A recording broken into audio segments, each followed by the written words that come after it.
Hello, Mechwarriors, and welcome to the Mechbay, where we fix your mech and fix your game.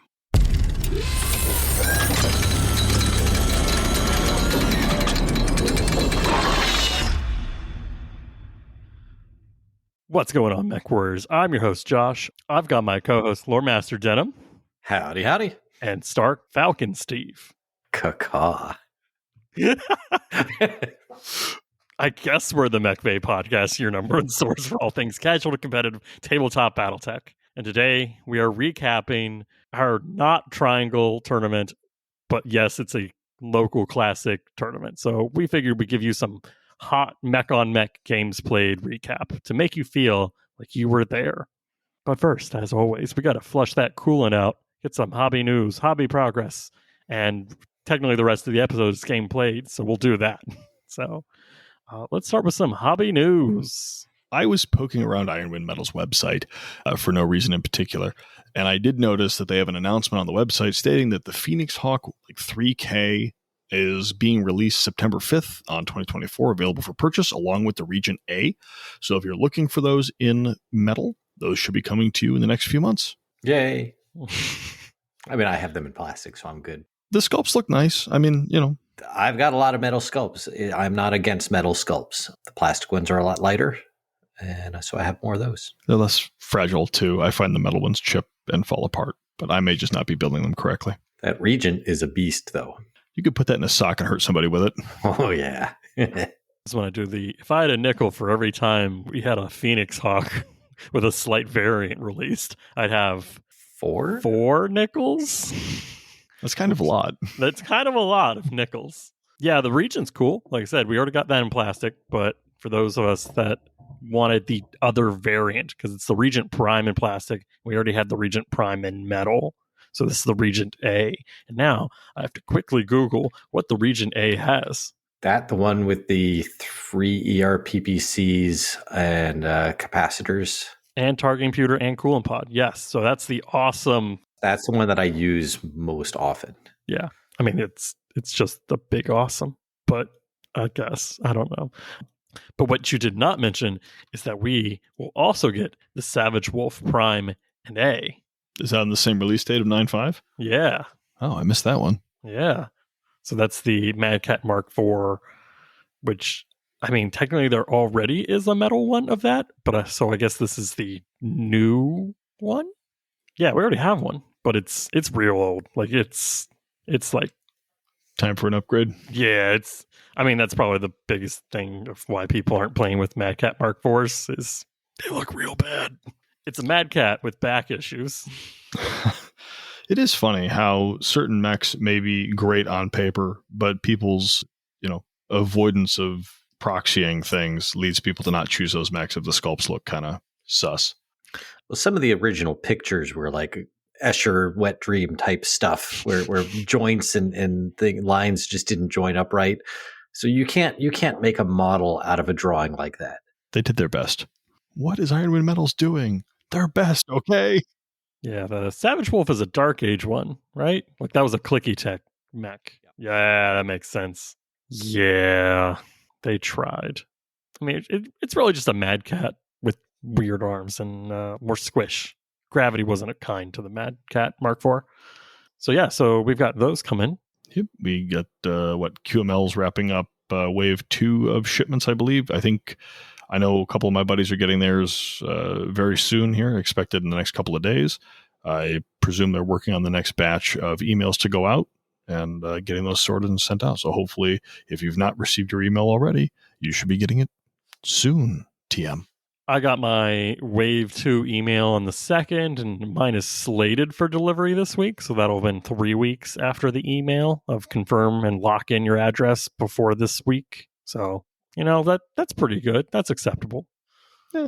It's a little longer than I've heard other people say they had to wait, right? The first wave, people were saying they had to wait a week or so, but there was a holiday week in there, and with the 4th being, the middle of a Thursday, it's like, I can't imagine they got a lot done that week. So maybe. And finding out there was the problems with, the Mercenaries vehicle salvage packs having vehicles, and one vehicle is worth half a mech. So everyone that got a vehicle salvage pack got a mech pack, or vice versa.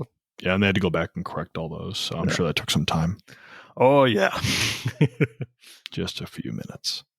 So, yeah. So they're coming, everyone. We just have to be patient. And this is when I did see an article on Polygon that was like, crowdfunding for tabletop games is kind of on the downslope now, just because there's been so many bad faith, like unable to deliver. We need more money to finish this project.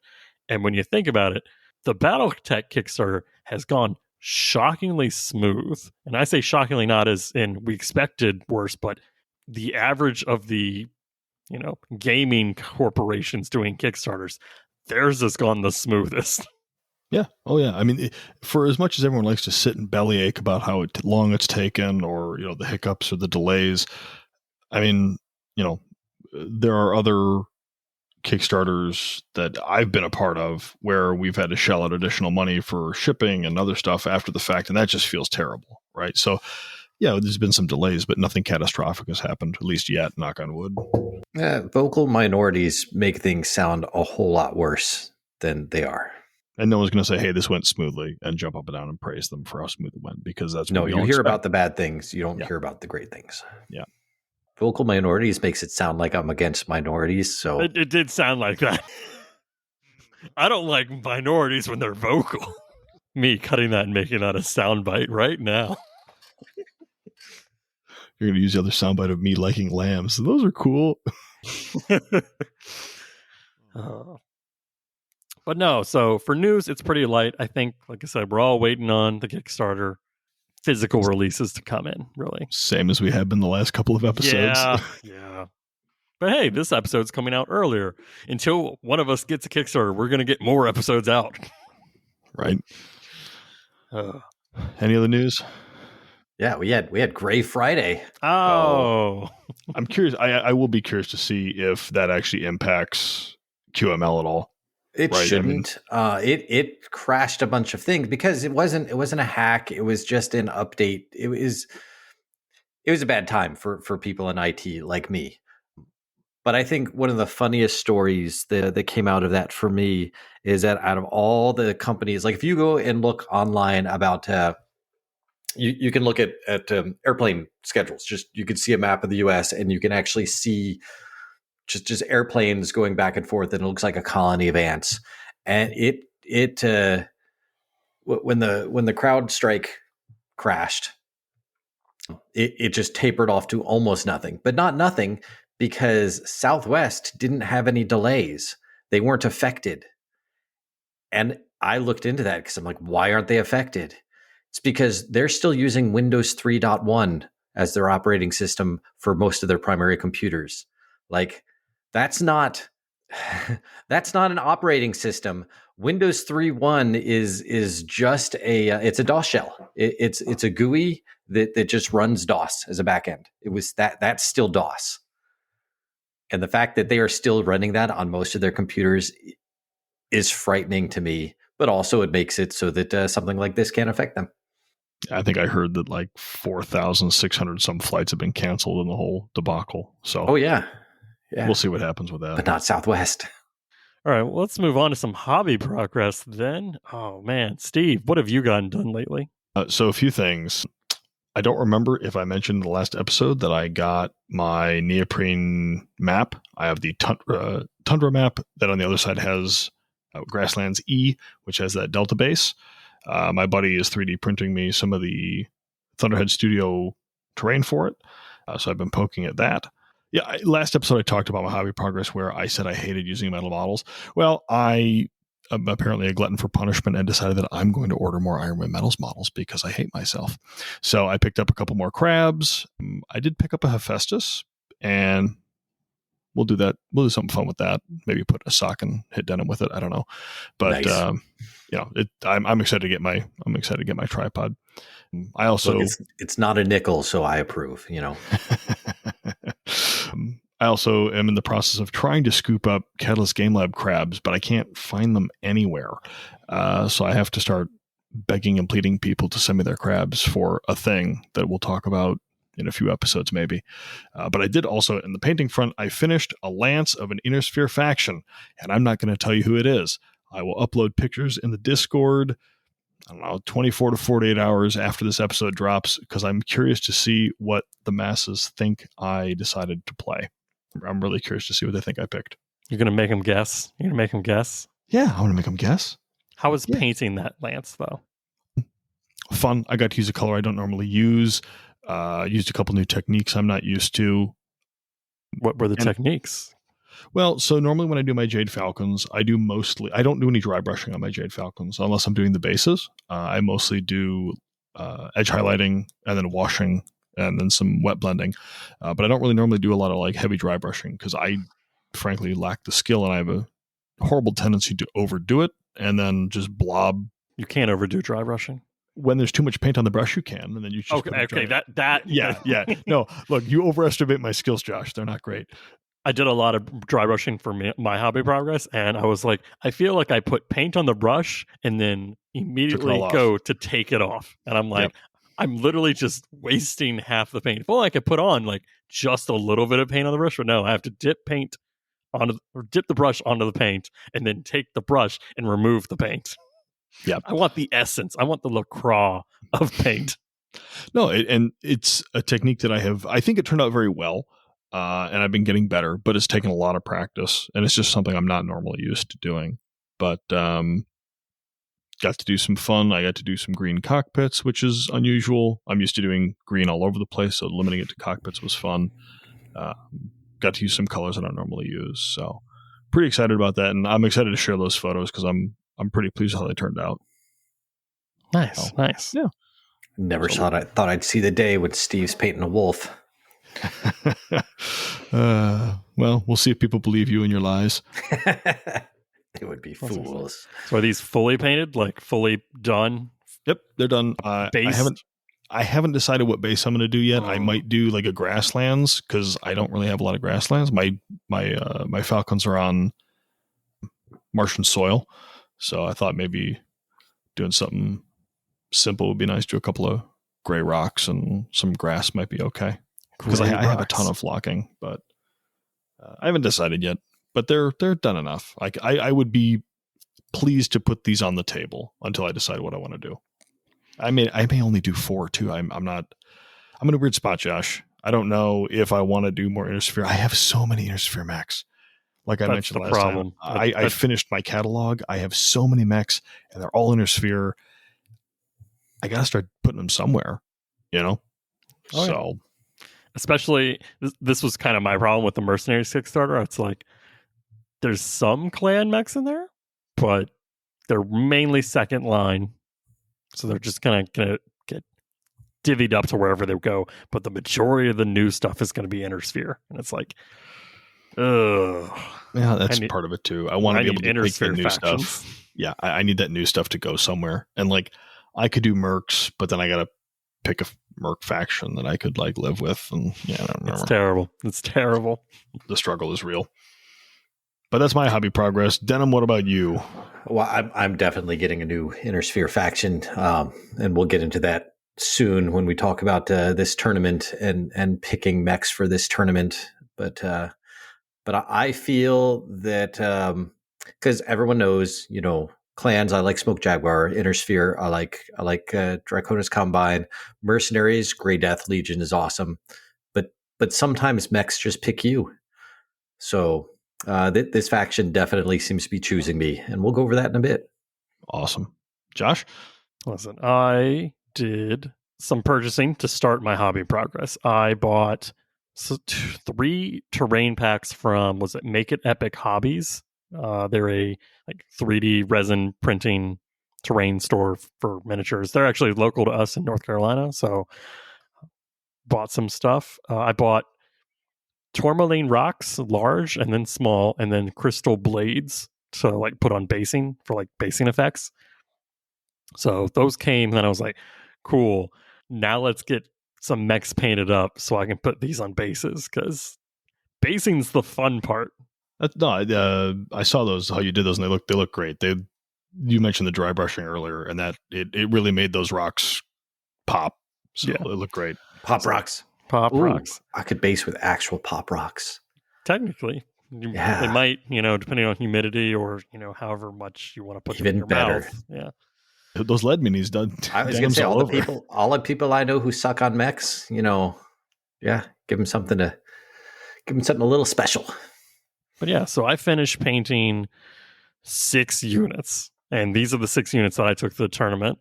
But I really pushed myself to get them 100% completed, to do some new, I don't want to say new techniques, but kind of go outside of my comfort zone for some things. Like, I didn't do any like non-oil washing for these. So like, yes, I used a wash for them, but I did not like, all right, cool. If I want shadows, it's like, no, you're just going to work yourself up from that base coat. So like they have a different like color temperature than what I'm used to. And in the pictures, like I'll post them on the Mechbay Podcast Instagram and Reddit and Discord and everything for everyone to see. But like they have a different like feel to them than my Comstar does. Like it's very different looking at something that's not white. I think they look great. I don't know. It's hard because I want to talk about these that I painted, but then I take them in the games played. So it's hard. I will say the crystals and stuff I actually did get to try the BattleTech paint starter kit to do those. Really? Okay. Yeah. So I wanted to try some of the speed paints and then like the brush on primer. Now this is the paint starter set, not the mercenaries set that has the new phonetic stuff, right? Yeah. Okay. So this is like basic. So this is the Army Painter speed paints. So you have your brush on like off-white primer, and then you put whatever faction color. It's really just faction colors. Like you got Karita red, Steiner blue, Merrick purple. So I used the Merrick purple on the crystal blades. I liked that. It was a little too rich for my blood. It would be great for someone that was starting out, but it didn't match the colors that the mechs had. Like it was a complete different like vibrancy. So I actually like I did all of them, and then I was like, no, we got to redo this. So I actually took my regular like purples and like very dark greenish blues and did those and like worked them up from like that to like a gray. So I took that edge off the colors because I didn't want anything too not poppy but too sharp color wise.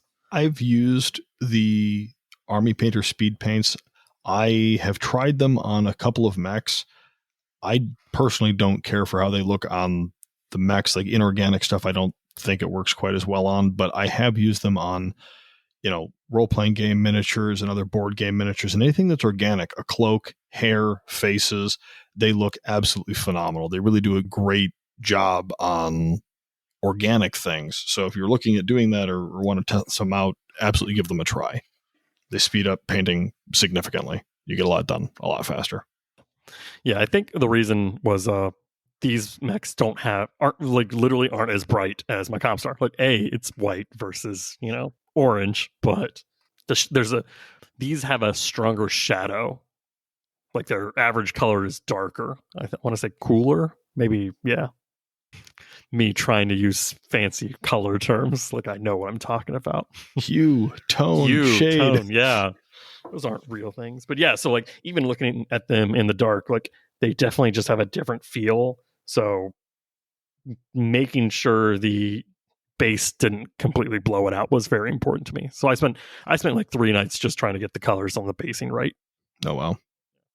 But I did also paint some weapon effects. So I've got like some LRMs. I did like the weapon effects. Like they look sharp. The missiles were fantastic. The laser blasts were cool looking. I assumed you did not use the speed paints on those. I did not use speed paints on those. I mainly just used a couple dry brushings and some wash and I actually just used airbrush colors and just like without using the airbrush, like they're pre-thinned. So they're great for like those small things. So you dip, put it on. So really like those, but no, those were really cool. So I did the PVC one. I did an LRM one. I did 2 medium laser ones, and it's technically an AC 21, but I changed that so it's firing like a Gauss round. So I did like more of this was essentially a lot of smoke effects. So, but like I said, making sure they weren't too bright, too like red or anything to blend in. Did you permanently affix these? You glue them on, or did you just do like a sticky tack or a magnet? Or the laser effects I glued and broke those off twice before the tournament. The other ones I just blue tacked, and then the Gauss one I glued, and that one broke off, so I blue tacked. So if I glued them, they broke. If they blue tacked, I just take them off to play with. And I'm like, everything that I love is too fragile. Like it's game true. 1, the Gauss round effect just broke off, and I was like, didn't even make it 2 turns. And then it was the biggest glued one. I was like, ugh, come on, man. So these probably need to be pinned, but they're also like probably shouldn't be taken out to play. Like they're diorama grade. Yeah, 100%. They look like diorama type stuff. Yeah. But yeah, so that was my hobby progress. That we'll get into games played in just a second. But we'll start with Steve. Did you get any games played in? I did not. Shame. I know. But I did. Okay, I will tell you this story. I took my family camping, and I've got 2 small young children. And the first thing we hear in the morning when we wake up and get out of our tent is the shriek of a red-tailed hawk. But I decided that was definitely a sign from the blessed Turkina smiling upon me and my young Sibco traversing through the woods. So I was blessed by Turkina this weekend. I don't know about you. So you caught a red-tailed hawk and spray painted it green? You're a monster. It wasn't spray paint. It was hair dye, okay? This reminds me of that seagull that fell into the curry thing and is yellow, and everyone's wondering, why is the seagull yellow? No, that's why Jade Falcons. They weren't actually Jade. They just fell into the Soylent Green.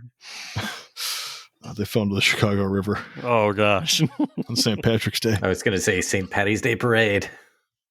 But no, I did not play any games. And I know you both played several games, so we should probably shift on over to our main subject. That's right.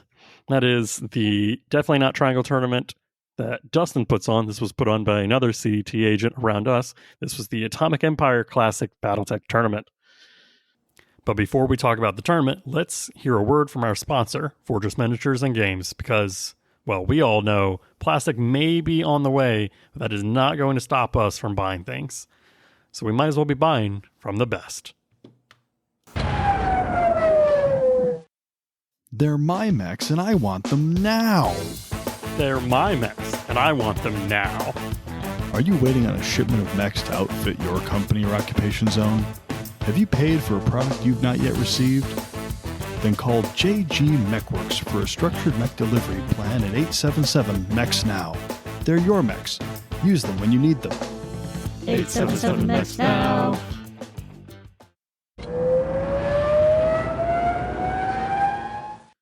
Now, what makes this a little bit more different is, A, it's in our neck of the woods. It was only 15 minutes from my place, and I was like, oh, yes. Short drive. I love this, our neck of the woods. Like, I'm almost as far away from it as you are, Steve. Like our neck of the woods means Josh. Yeah. Under an hour for Denim. 15 minutes for me. No, it was supposed to be under an hour. It is not under an hour. Oof. Traffic, construction, both. It's been thunderstorming for 2 weeks now. So well, that's what you get for living next to the ocean. On the way out, there was more than one traffic accident. Yes. But there was a really pretty rainbow. Yeah. But anyways, so what made this tournament special was it kind of used the BTCC outline / skeleton as the base, and then it was modified for regional taste / introductory newcomer tournament. So this was supposed to be much more of a like friendly, low barrier to entry, take some things and try them out tournament, not a high pressure big event. And that was the impression you got, right, Denim? It's what I would call a very fun tournament. I did not feel pressured at any point in this. I didn't have like standard tournament anxiety. It was just a lot of fun. The scoring was fast. The games were over in under 2 hours. So, yeah, it was low key. Is how I would. Yeah, I'd call it low key. Did you guys get to see the missions beforehand? Did you know what you were getting into, or was this blind? We did get to see. So the missions were posted like 2-3 months in advance. Mm-hmm. Plenty of time to practice them, try them out. And some people did practice them. Denim, did you practice or look at any of them? Oh, absolutely, I did. Yes. Really? Josh, did you? I opened the packet for list building requirements, and then I closed it and was like, we'll deal with that when we get there. All right. I did not read the missions. I did not look at the missions. I looked at to see if like there were any special requirements or anything, and that was it. So now I'm curious how you ran some of those, because if you didn't read them before, some of the wording was a bit weird. So I'm wondering if I played them now I'm wrong. curious. No. Yeah. No. I asked the TO every mission, hey, this is how I read it. Can you confirm or deny? They were like, that's how it is. I was like, okay. Shoot the bad guys. Yeah. And then there was me actually like, hey, this doesn't work. And they're like, you're right. Play it the way you're intending to. And I was like, okay. So this was me going in blind, but the missions were not blind. So this tournament's requirements were 7,000 BV, 3 to 6 units. So you could take minimum of 3, max of 6. You had to take either introductory or standard rules level units, whether it be battle mech, omni mech, or battle armor. You had max of 2 chassis, like not max of 2 mechs or something, but like you could take 2 Warhammers and they could be the same Warhammer variant. Like variants didn't matter. That's curious. Most tournaments that I've seen do the max of 2 of a chassis, but you have to alternate. You can't duplicate variants. So that's interesting. Did you see a lot of duplicates? My first game, I fought duplicates, and I was like, How did that make you feel, Josh? It made me angry immediately.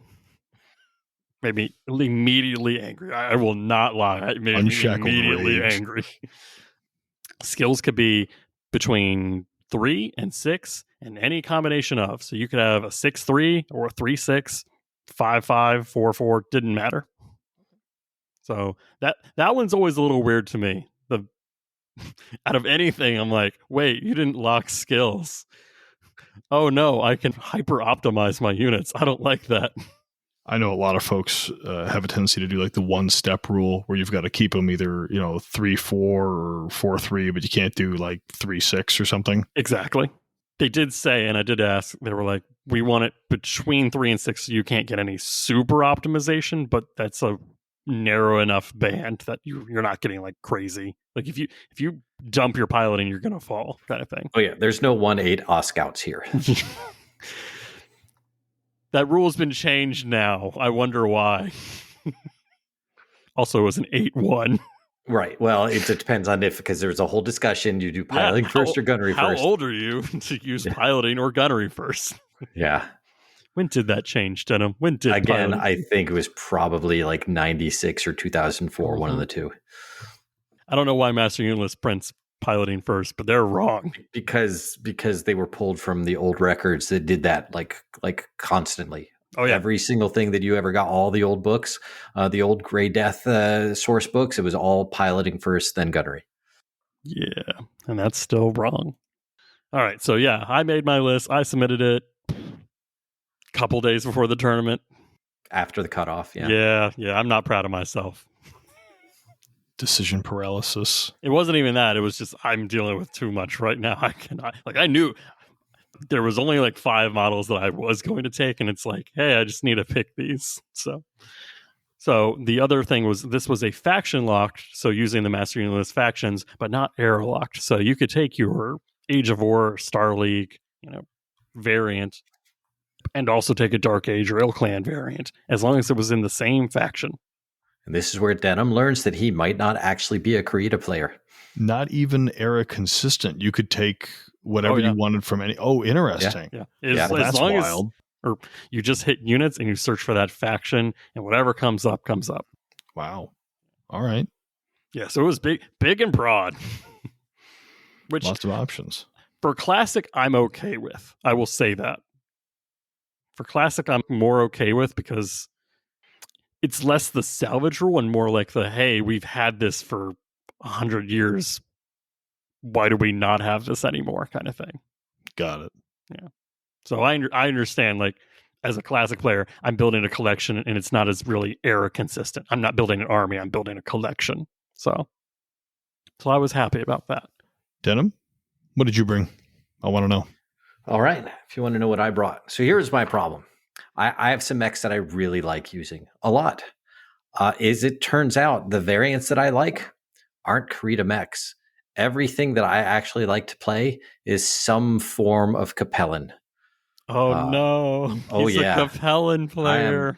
I am a Krita player who plays Capellan mechs. I'm gonna have to start painting some green out here. Not Jade Falcon green, the cool green. It's the best green though. It's the humblest green. Yeah, the humblest green. Humblest. Right. A lot of my favorite Shadowhawk is Capellan. A lot of the catapults are Capellan, but that makes sense.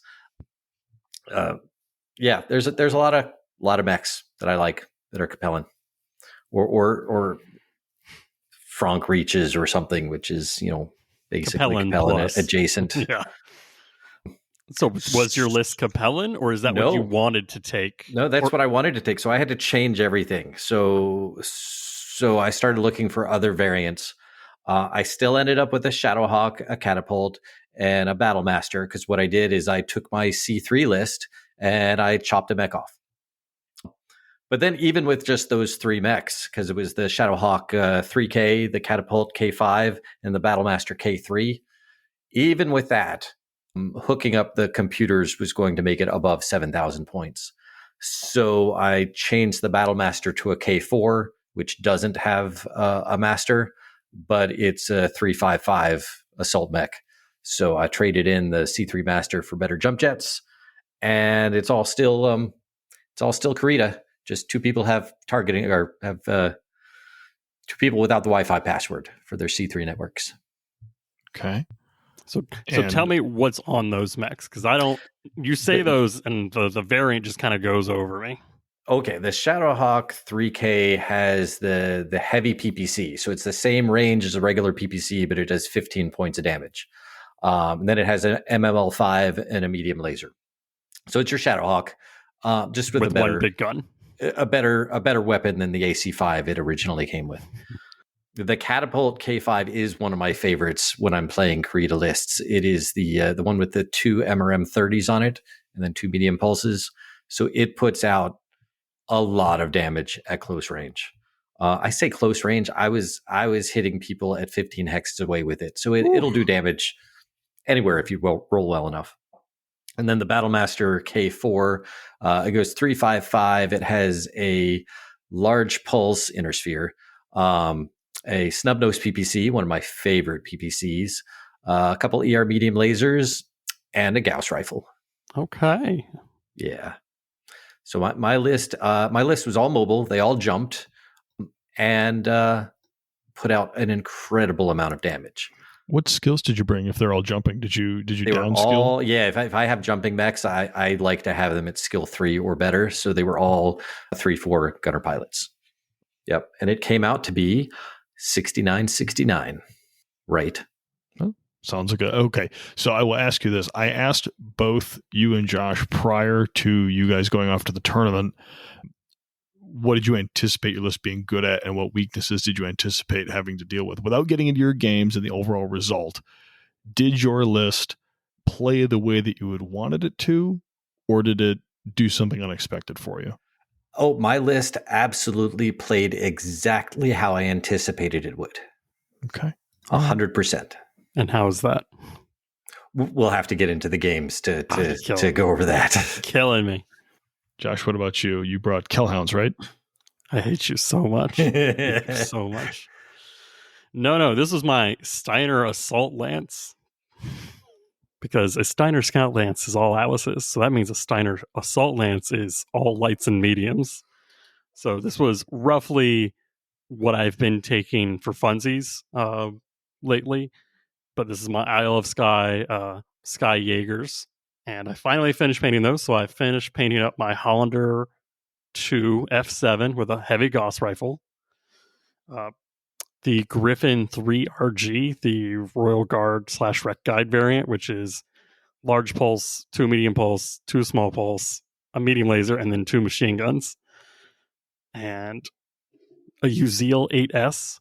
Is it a Uziel or Uziel? Well, it's after an angel. Uziel is what it would be. So none of those. Gotcha. Right. Okay. Uziel 8S. That's the 588 improved jumping with 4 intersphere medium pulses, a Streak SRM6, and a Guardian ECM suite. Wow. Heat neutral jumping. That's just a monster. It's beautiful.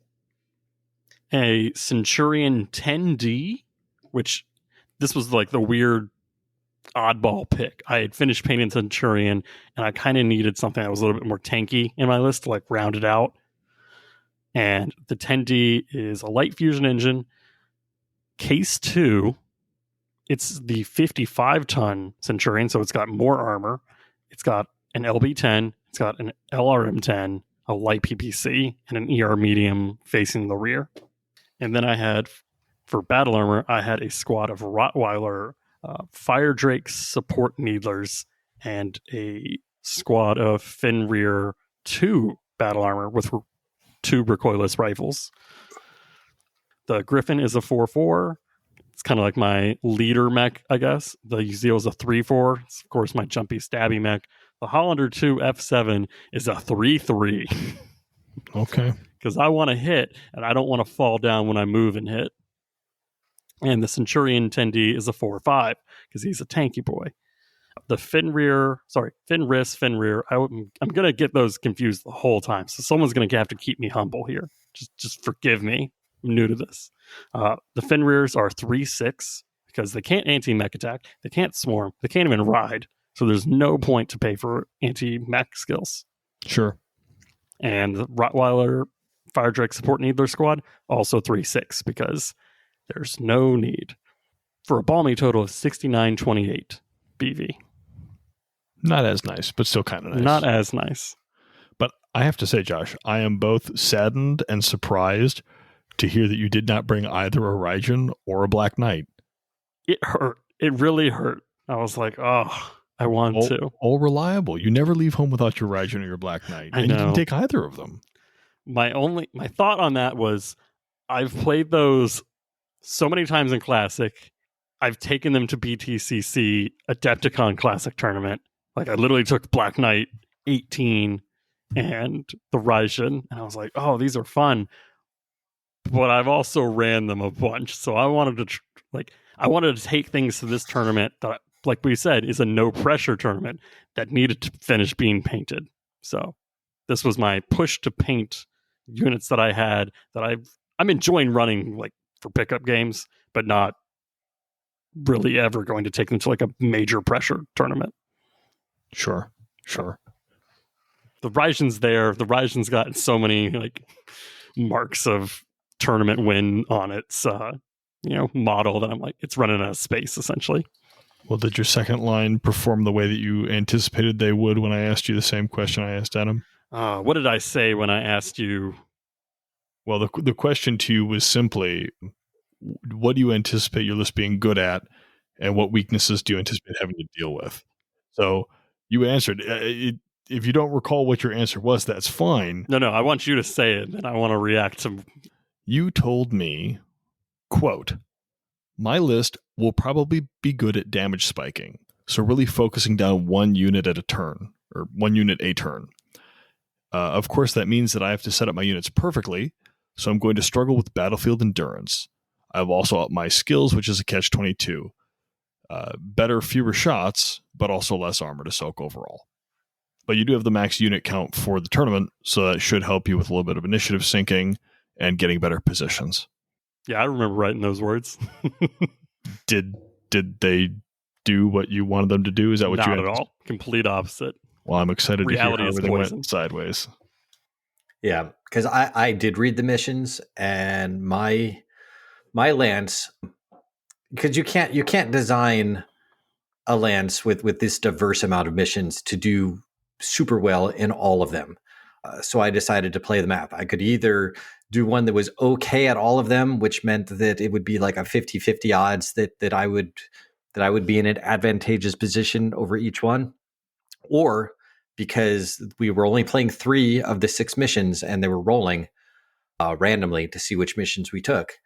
I made my list super, super good at 2 of them, okay at 2 of them, and not really good at all at 2 more, in hopes that, I'd have 4 chances to do really well and 2 chances to not do well at all. So the math was on my side. I feel like I forgot to mention that in the tournament, what makes this unique. Oh, yeah. The mission pack was 6 missions, and they were like, it'll be 3 of these. So. Okay. So you had to kind of anticipate certain ones and hope that they came up. Yeah. So I was kind of like, cool. No point in reading these then. Oh, yes. The two thought processes of going into a tournament. I won't read the missions because if I do, it won't be the ones that I don't want to play versus I will make a list for the majority of these. Oh, fun stuff. Okay. So I think it's time for game recaps, right? Yep, I'm ready. So. Okay.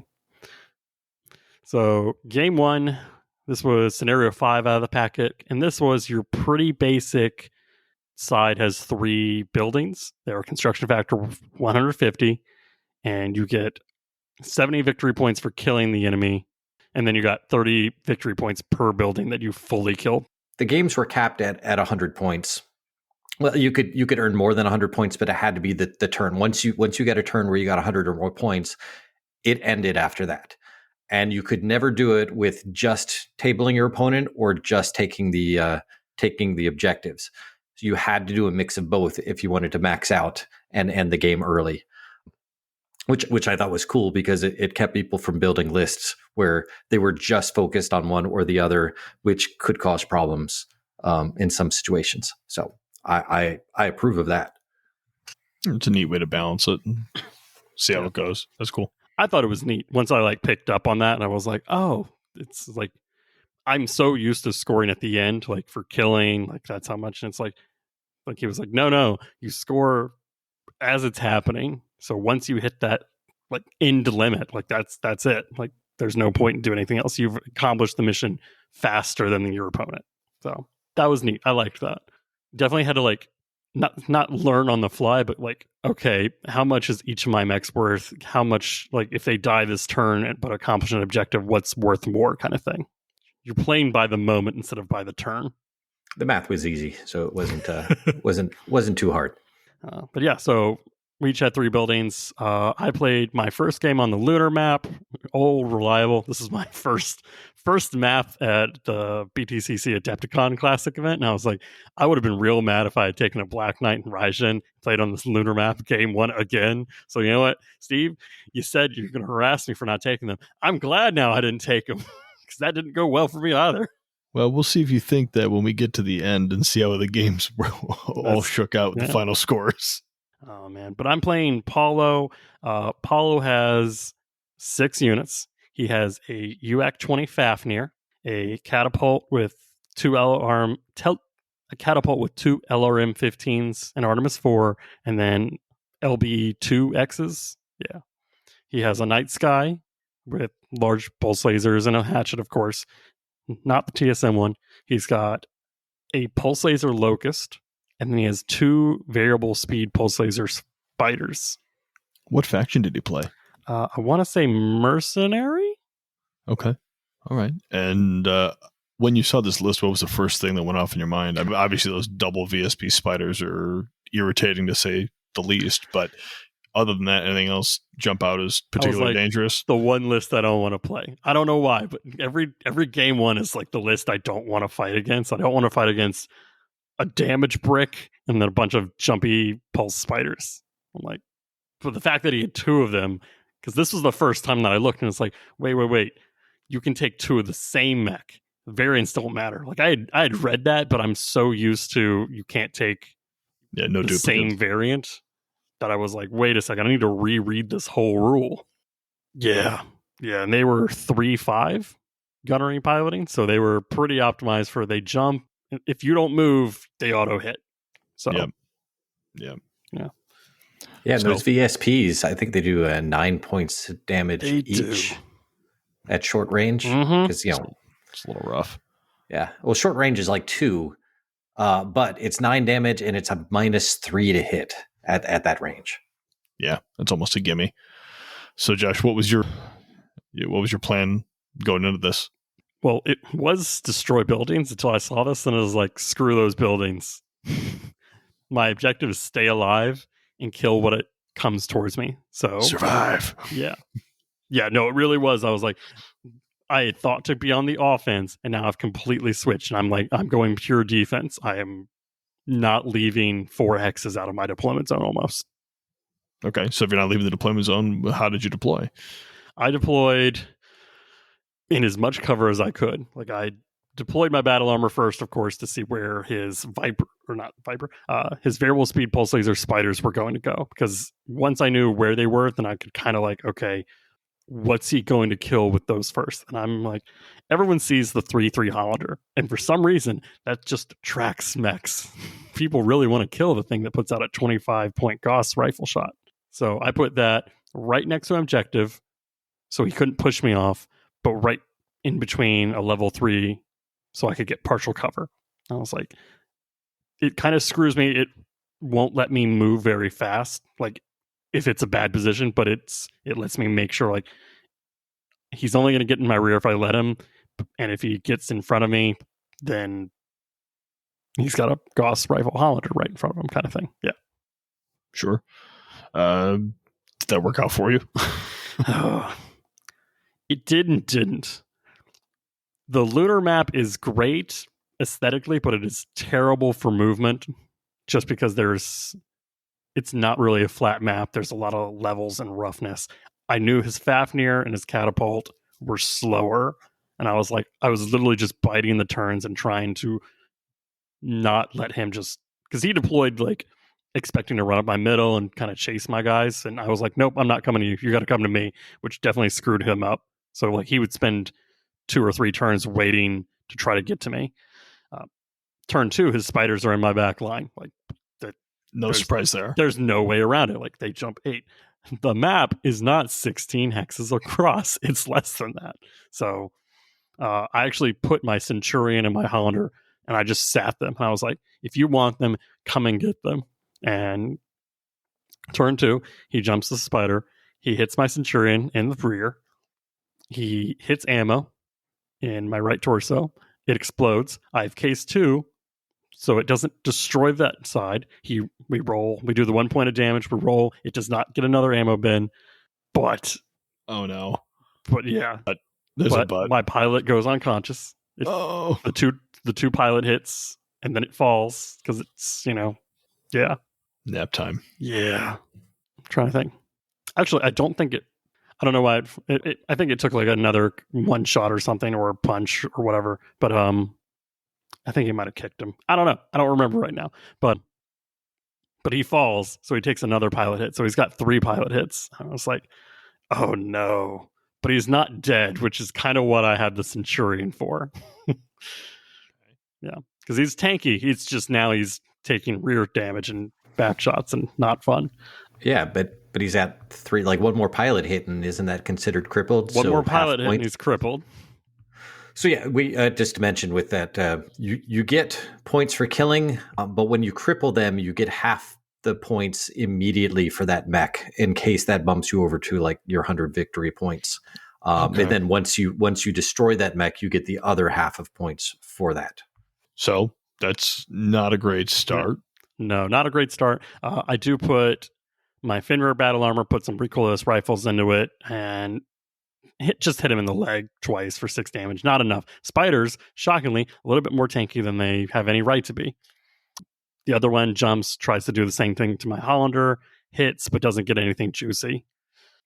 The good thing is my Uziel and my Griffin have bullied the Locust, because I was like, I can stop one of these mechs roughly a turn.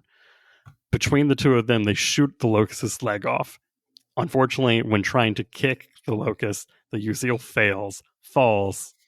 And I'm like, come on, man, you're a 3/4. You're better than this. No, he rolls the 3. Yep. Yeah. Murphy's Dice. Mm-hmm. And They'll get you. the Locust was already on the ground, so I had prone and adjacent with that. I was Jeez. like, yeah, my rolls were not great. And I was like, I could have probably killed that Locust in one turn. I was like, no. So, anyways, so I fail the kick. I fall, but he stays conscious, and I'm like, okay. Unfortunately, that means the Uzil can't go spider hunting next turn, which was kind of what I wanted. I wanted it to jump and do the same thing to the spiders as the spiders are doing in my back line. While this is happening, I'm setting my Rottweilers. They're fast, but like I said, there's just so much terrain, like level 1, level 2, level 3, like ridges on that lunar map, that I'm like, they're not getting to even the Fafnir or the Catapult with 5 movement until turn 3 or 4. So next turn, I do get my Uzil up, and it is able to get to one of the spiders, and it does shoot. It does not. It's between these 2 turns that the spiders do. They're like, oh, I'm going to jump between your Hollander to your Centurion and your Centurion to the Hollander. And I'm almost like, oh, it's terrible. The Uzil does get a good foot actuator hit on the spider, and thankfully he does fail his PSR on that. So I've stopped one. Unfortunately, the other one is just with my Centurion now. So it's like, come on. Centurion decides to wake up. Oh, all right. I roll the 7 up, and he's like, I'm awake. Gets up, immediately takes a UAC 20 to the left arm. Oh, great. I'm pretty sure he rolled a 12, and it's blown off. But the left arm of Centurion is a dead arm anyway. So, all right. Like, still in it. We're still in this. Somehow, we're still in this. That's my punching arm. That's my squeezing arm. But the Royal Griffin has murdered the Locust. And I'm like, cool. It took 3 turns, but we've murdered a Locust. Hooray. That's worth like 6 points. Okay. Remember, Steve, it's focus fire, take 1 mech out per turn. Yeah. I believe that's what he said. Yeah. It's not happening. P.S. The Hollander has not hit yet. Isn't he the 3/3? Yeah, he's the Hollander, which is a 3/3, has not hit anything yet. Wasn't he standing still? He was standing still. Josh, what are you doing? I needed like 8 ups on some long range shots on the Fafnir. I was like, fine, we'll shoot the Fafnir. Miss that. All right, next turn, we'll shoot the Night Sky. Miss that. And I was like, by this point, I'm like, Catapult, you're standing perfectly still. I'm standing still. We can do this. I hit the arm. It goes internal. I don't get a crit. And I was like, come on. So the Hollander is not making up for its money right now. Neither its gunnery nor its piloting. I have essentially cornered that spider it did fall, and then it got back up. The other spider has jumped to assist it, killing the Hollander, because now he's terrified of the Hollander because it has landed a shot. My Rottweilers finally get behind the Fafnir. They put 4 of their 1 damage. They essentially have 4 guns per Rottweiler, per battle armor. So a total of 16 1 damage, 1, 2, 3 guns. So it's not that I'm fishing for crits, but that's kind of what their job is they are a 1 damage SRM4, but there's 4 of them. So they do get a crit on the Fafnir's UAC 20, so I take 1 of them out. So it's now neutered. I was like, thank you, Rottweilers. You've done all I can ask for you. That last turn, we've done no damage to our buildings. My Griffin takes a UAC 20 hit to the CT. It gets 2 engine hits because it doesn't have that much armor. It doesn't have UAC 20 armor. My Griffin does get a lucky headshot on the damaged spider, and the Uzil and the Fenrir with the Corliss rifles do take out the other spider. Like, they hit the XL engine and kill that. And I was like, that's great. And that's when the TO was like, that's game. Like, that's time. I was like, oh. So, but before I could kill that spider, it did get a kick on it did get a VSP and kick on the Hollander, taking out its leg. So at that point, I've got a legged Hollander and a 2 engine hit with a lot of other damage Griffin, because the Griffin's not as mobile. It doesn't jump, so it's kind of taking more shots than it could. So we end to a balmy 22-16 scoring with me in the lead, because I've killed both spiders and the locust, which were worth 22, and he crippled the Hollander and the Griffin, which are worth 16. Okay. All right. So it's extremely low scoring. Oh, yeah. Out of 100 points. Yeah. You're out of both 100 under, points. Yeah. All right. Well, I mean, you won. I did win. This was a weird one. I don't know. I needed to land more hits with my big damage dealers, but I also was spending the entirety of the game killing the things that were just going to completely backstab and assassinate my guys. Like the Hollander can take 1, maybe 2 rounds of VSPs in the back before it's just completely dead. Like the Centurion, it gets a little lucky. It gets up. If anything, it wouldn't have done much otherwise. Like it landed a few shots, but it's just an LB10 and L arm, really. Like it's a objective holder. Like that's what he is. Yeah, so I didn't do hardly enough damage as I wanted to.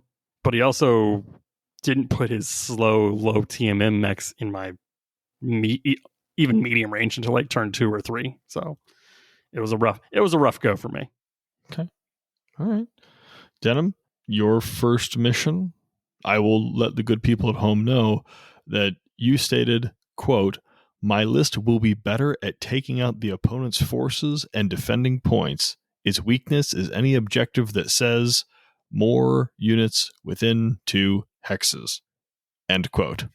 Which there are a few objectives that are that. Now, everybody plays the same mission. So when the random mission is rolled, everybody plays the same one. So I played the same mission Josh did.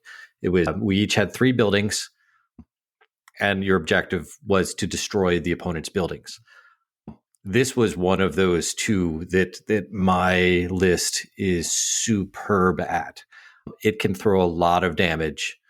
I know a lot of people are like, ooh, 150 construction factor. How many turns is that of firing? And if I get into close range, one, I could take out a building a turn.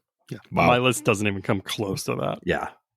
So as soon as I saw that, we placed our buildings. I've done missions like this before. I did place my buildings strategically. Like one of them was in the water. They were all next to level 2 hills, so that you really had to come onto my side of the map to even start getting shots. Oh, you didn't mention that you got to place your own buildings. I figured they were static on the map. Nope. We got to place our own buildings. Interesting. So I placed mine super strategically. Oh, by the way, I was playing Mitchell Hansa, so Jason Hansa's son. I was playing it. He was a mercenary force, and he had the awesome 9Q, the Spartan N2, the Spider 7K. Whoa, that Dasher P, the Fire Moth, yeah, and some Fenrir battle armor, the medium pulse ones, a squad of 4 of those. There were other Fenrirs on the table?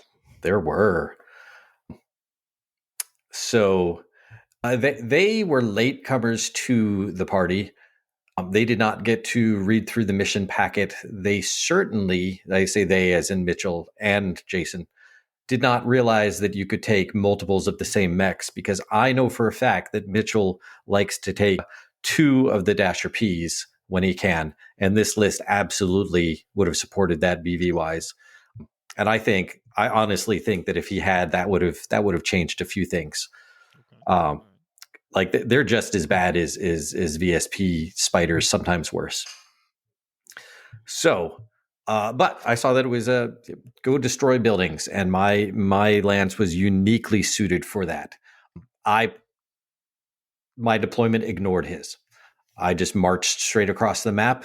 On turn 1, I was able to put something like 60 plus points of damage into the first of the buildings.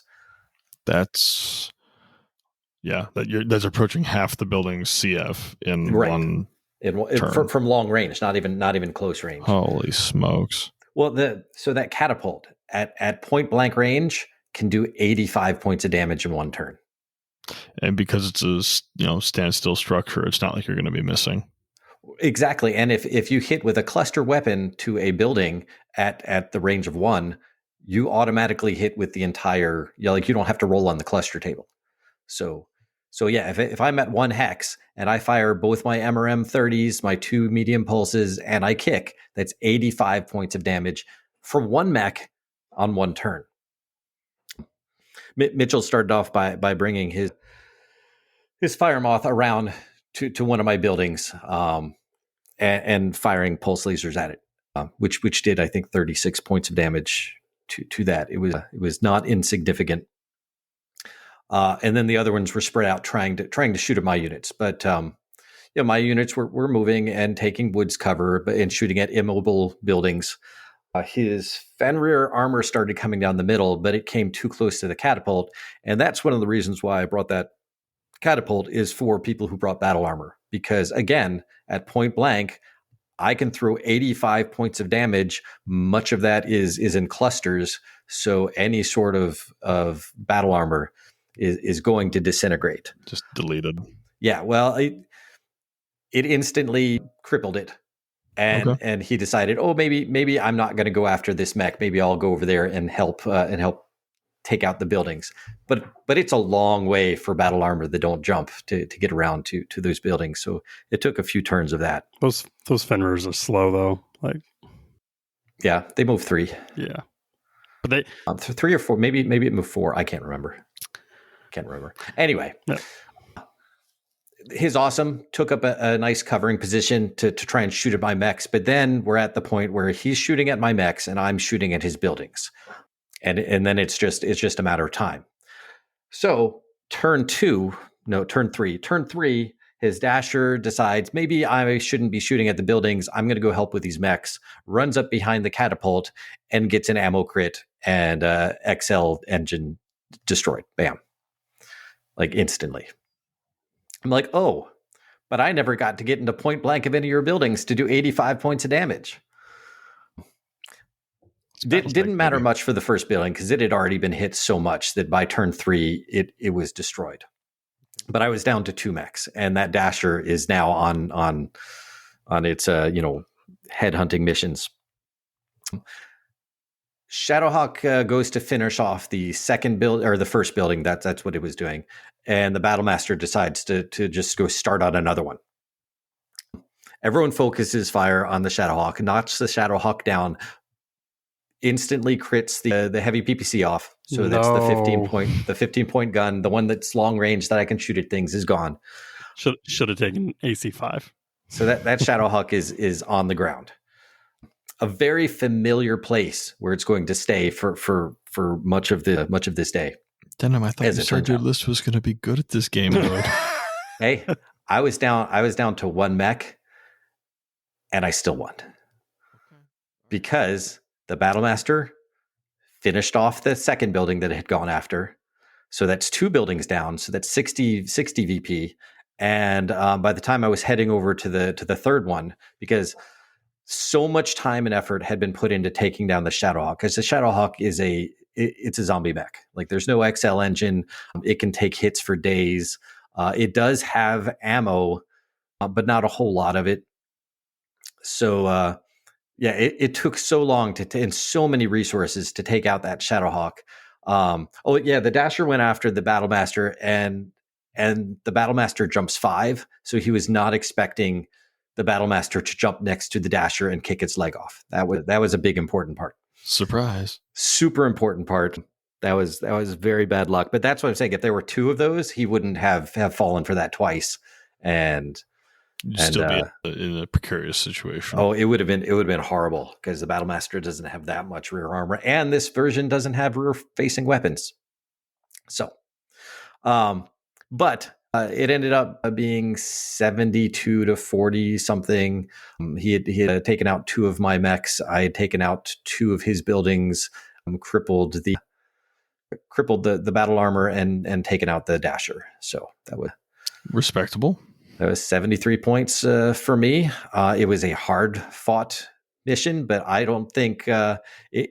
Like I said, my lance was so good at that sort of mission that even with 1 mech, I was still able to kill 2 of the 3 buildings and bring the other one down to less than half CF remaining. Oh, one more impressive. turn. One more turn, I would have taken out all 3 buildings. yeah, that's how that game went. Super, super hard fought battle, but super exciting. Sounds like it sounds like your game was much swingier than Josh's. Oh, it went from me being totally psyched about the game to me going, "Oh my goodness, no. I'm going to lose," and then some super dramatic. It was so close in so many moments, and there's so many cool stories that came out of there. Because of course, I name all my pilots. They're all. I would expect nothing less. Every death means something to me. So it was super exciting. 10 out of 10 would play that one again. Awesome. It is where I made my first major mistake, and we will get into that in the next game. Denham's like the ultimate like commercial break cliffhanger guy. Dun dun dun. I know. It's like, stay tuned. Can you give me 2 seconds? I'm going to run upstairs and grab it. My throat's bothering me. I'm going to grab a glass of water. I understand. All right, so game 2.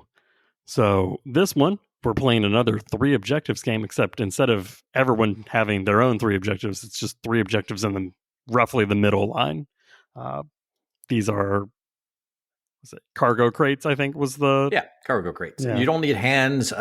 Mechs now have little tow hooks on them, so you just pick them up, in quotes, by ending your turn in a hex with them. Yeah.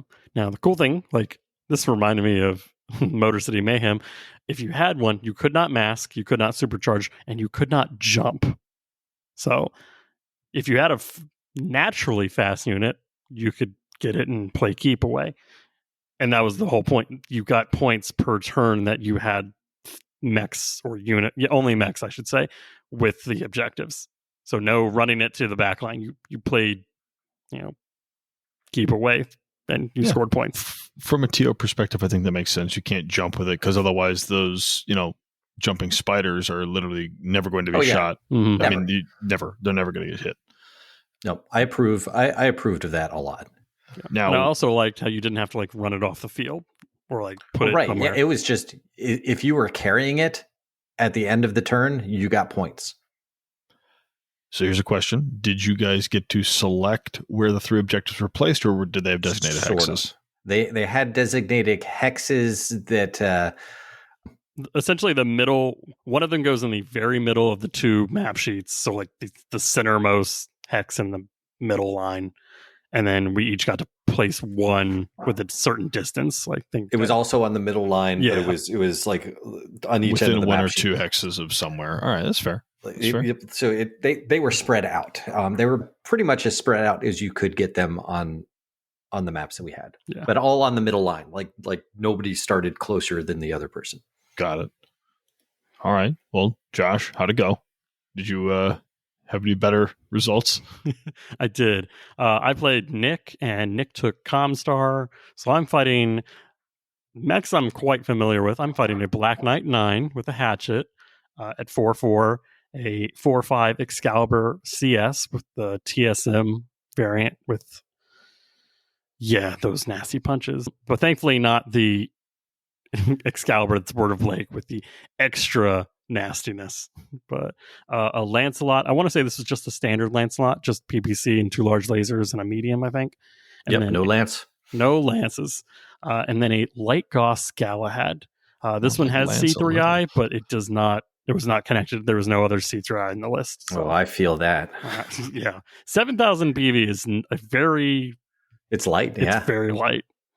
So I'd like to ask a question just because you mentioned it. Mm-hmm. 7,000 BV being pretty light. Were there a lot of clan players? I mean, everyone so far seems to have been Inner Sphere. Did you guys see any clan players while you were there? There were definitely some clan players. Okay.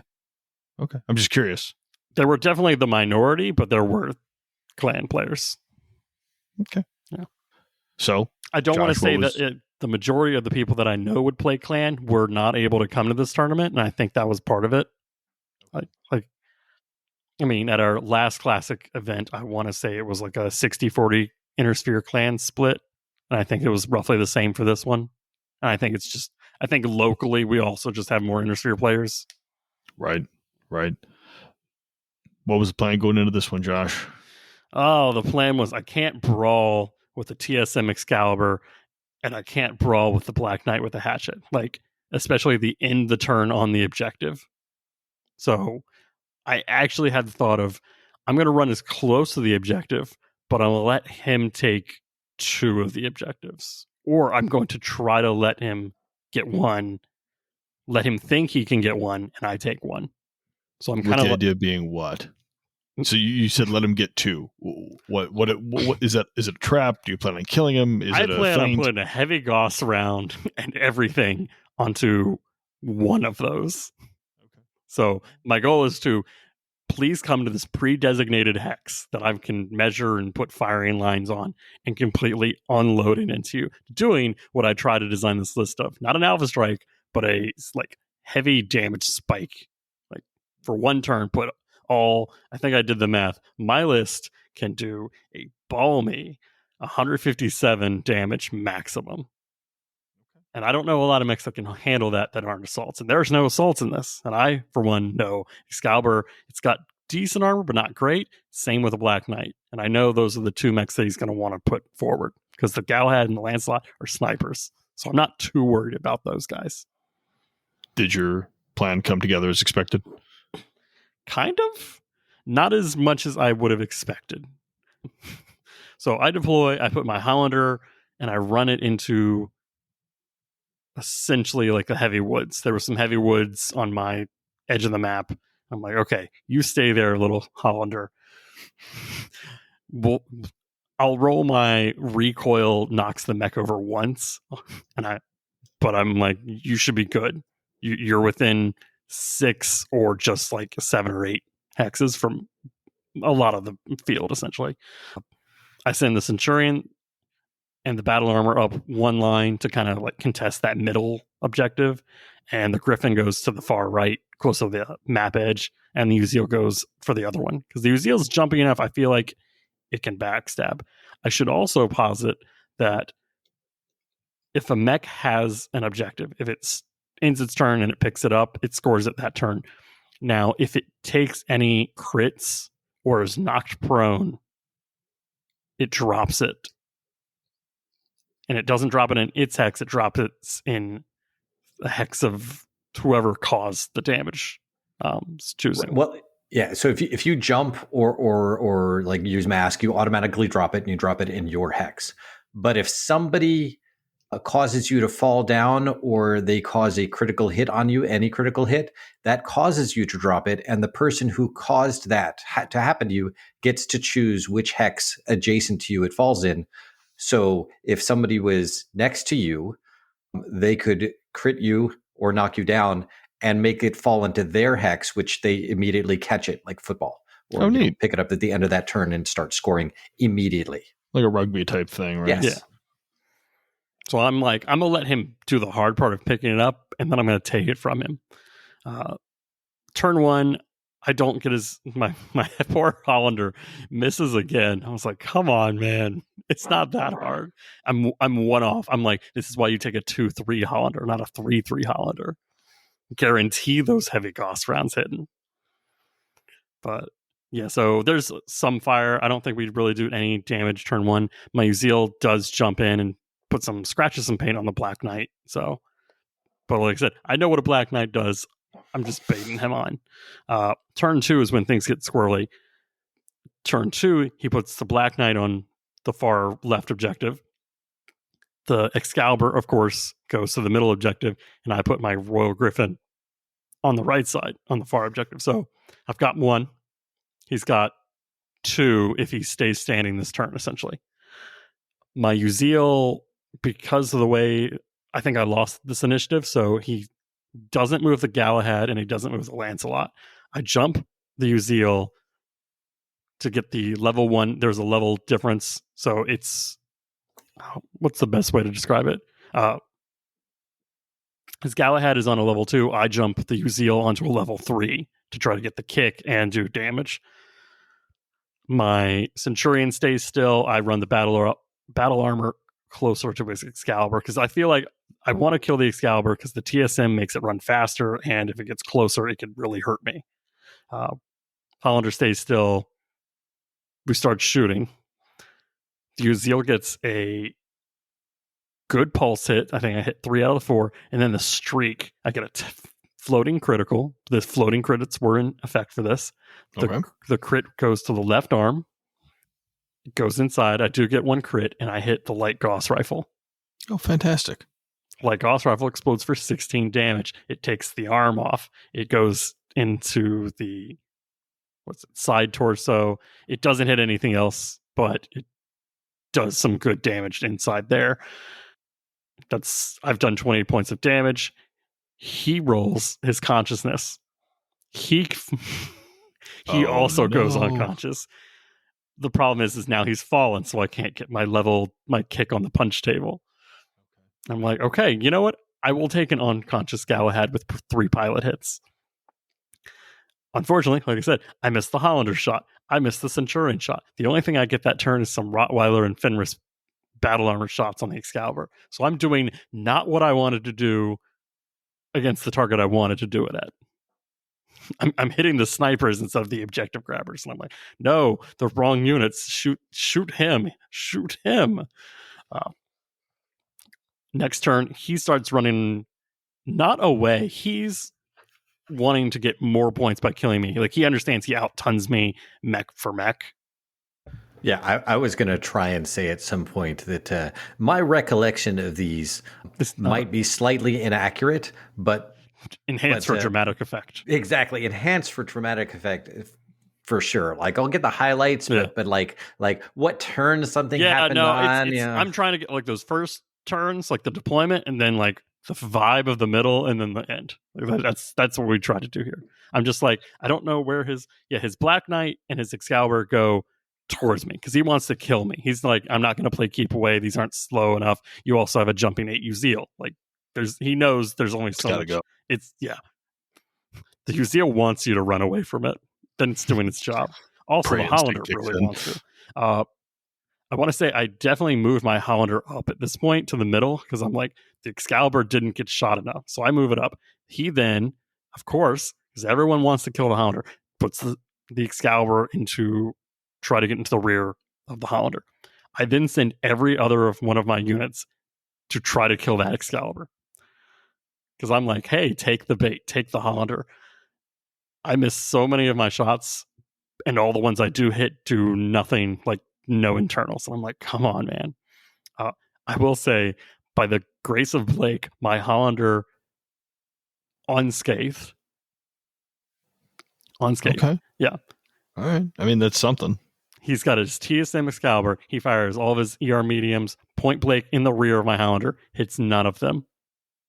He then tries to go for the double punch because he passes his PSR to stay standing. He misses both of those too.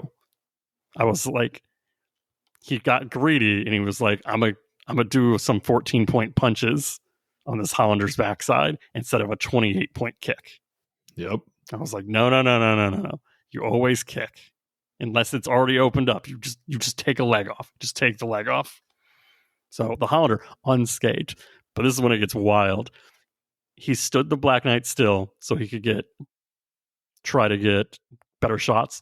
The Hollander finally starts coming in clutch, puts 25 points because he's exactly 6 hexes away, CT of the Black Knight.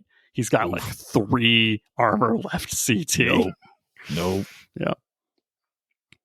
Next turn, he's like, I run my Griffin at this point is really damaged, and he's the one with the objective. But I need those pulse laser shots to try to kill the Excalibur. Now its CT is open. I've got internal damage. I'm like, I gotta run. I run. Excalibur chases after the Griffin. Uziel is backing it up. Battle armor. Rottweilers are going after the Galahad. They're like, putting damage on it. That's fun. Black Knight stays still. Hollander, 25 points. Right torso. The Black Knight, as I am professionally aware, has 24 points of armor in its side torsos.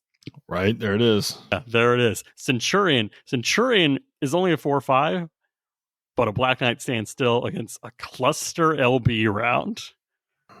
I mean, I'm fond of saying that the LB-10X was one of the finest weapons to come out of the cache that the Grayson Carlisle like pulled out of that mountain. Yeah.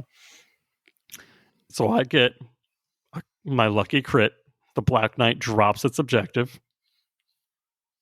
The Uziel and the Griffin completely obliterate the Excalibur. Oh, you mean the poor unconscious pilot who's laying there? No, that's the Galahad. Oh, the Galahad. I'm sorry. The Excalibur is gone to try to do the same thing what I'm going to do to it, which is try to destroy or force a crit on the Griffin. Griffin does not get any crits, but the Griffin, firing all of its machine guns and lasers, as well as the Uziel, kicking and critting, force the Excalibur to drop its objective onto the Uziel, giving me, for that last turn, 2 crippled mechs as well as 2 objectives, which wins me a 72-40. Yeah. So a little bit better performance than last time. I was like, it was a win last time, but I was like, I'm not scoring. Wins without scoring doesn't mean anything, right? So, Apparently. I will say this was the only one where I had something die in it, and it was one of my Rottweiler battle armors because he fired a PVC and killed one. I was like, oh no, this is my first death on my side. It's a battle armor pilot. Oh no. So I think you'll live. I think I'll live. Yeah. Battle armor pilots are cheap.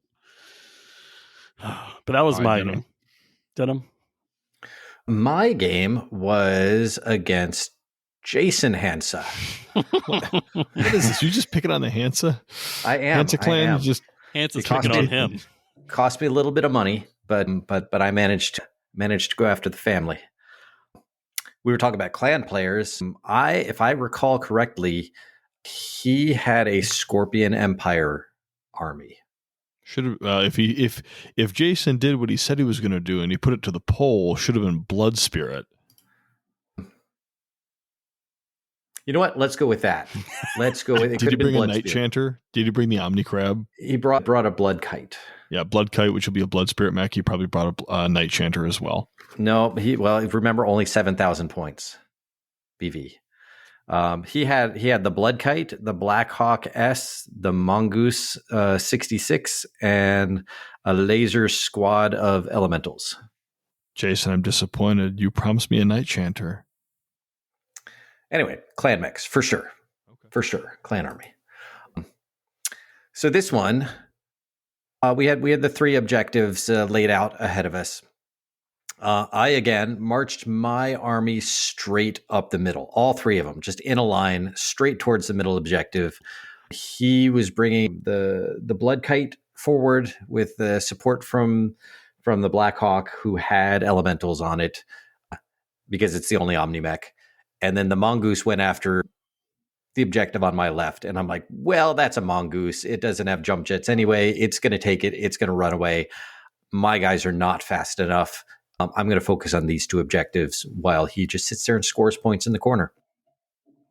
So turn 1, I fire everything I've got at the Blood Kite, doing massive armor damage to it. But only armor damage to it. It's turn one.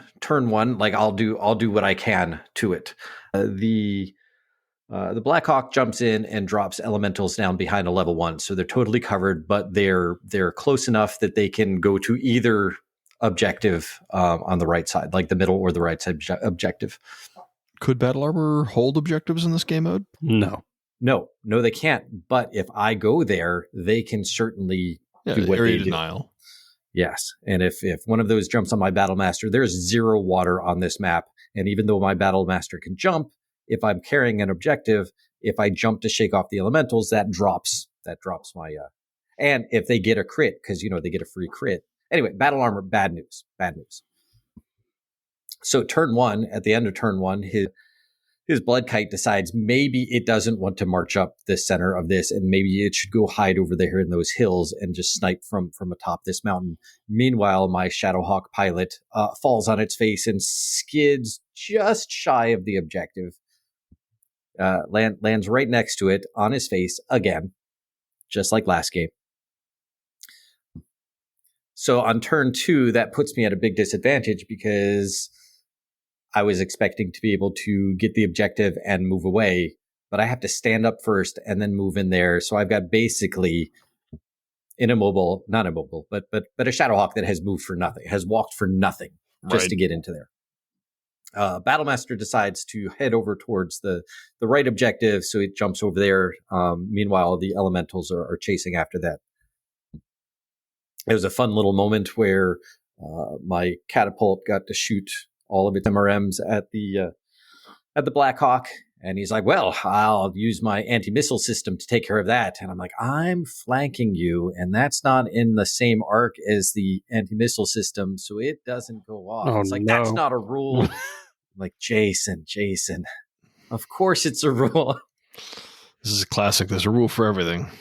So, turn 3, my Battlemaster got into the hex where it gets the objective. The battle armor jumps into that where my Battlemaster cannot shoot at it, but my catapult can. And when a catapult with 60 missiles hits your battle armor, it's a bad day. So between that and a kick from the Battlemaster stomping on one of them and the catapult taking out 3 others instantly, the damaged and lone elemental decided it was going to nope out of there. So I got half the points for the elementals, and they just went towards the other side of the map, never to be seen from again. But again, that was only a cripple, so I'm gaining 20 points a turn, and he's gaining 10 points a turn because of that mongoose who did pick it up and was just hiding. The points do cap out at 70. So once we got up to 70, we could just drop our packages because then it doesn't matter.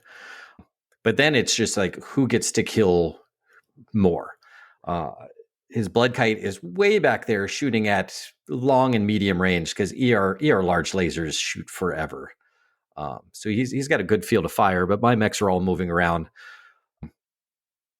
I'm doing some serious damage to his Blackhawk because Blackhawk's weapons are all in its arms. I blast one of the arms off. Hansa uses an edge. Everybody has one edge that they can use once for the whole tournament. So it's not once per game. It's just once. And you can only use it. You don't get full edge capabilities. You only get to use it to re-roll a hit location, not a hit, but a hit location. It's basically, if you're playing against Josh and he shoots you with a Hollander in the head, you have to make him do it twice, is what it's there for. Or you can re-roll a crit confirmation. So in a case like this, where I would have just blown off the arm, I had to roll again and got no crits at all, which was a bummer because that's half the weapons. Didn't matter too much because by turn 5, I ended up blowing off that arm anyway, and eventually blowing off the other arm as well. So his mech was crippled.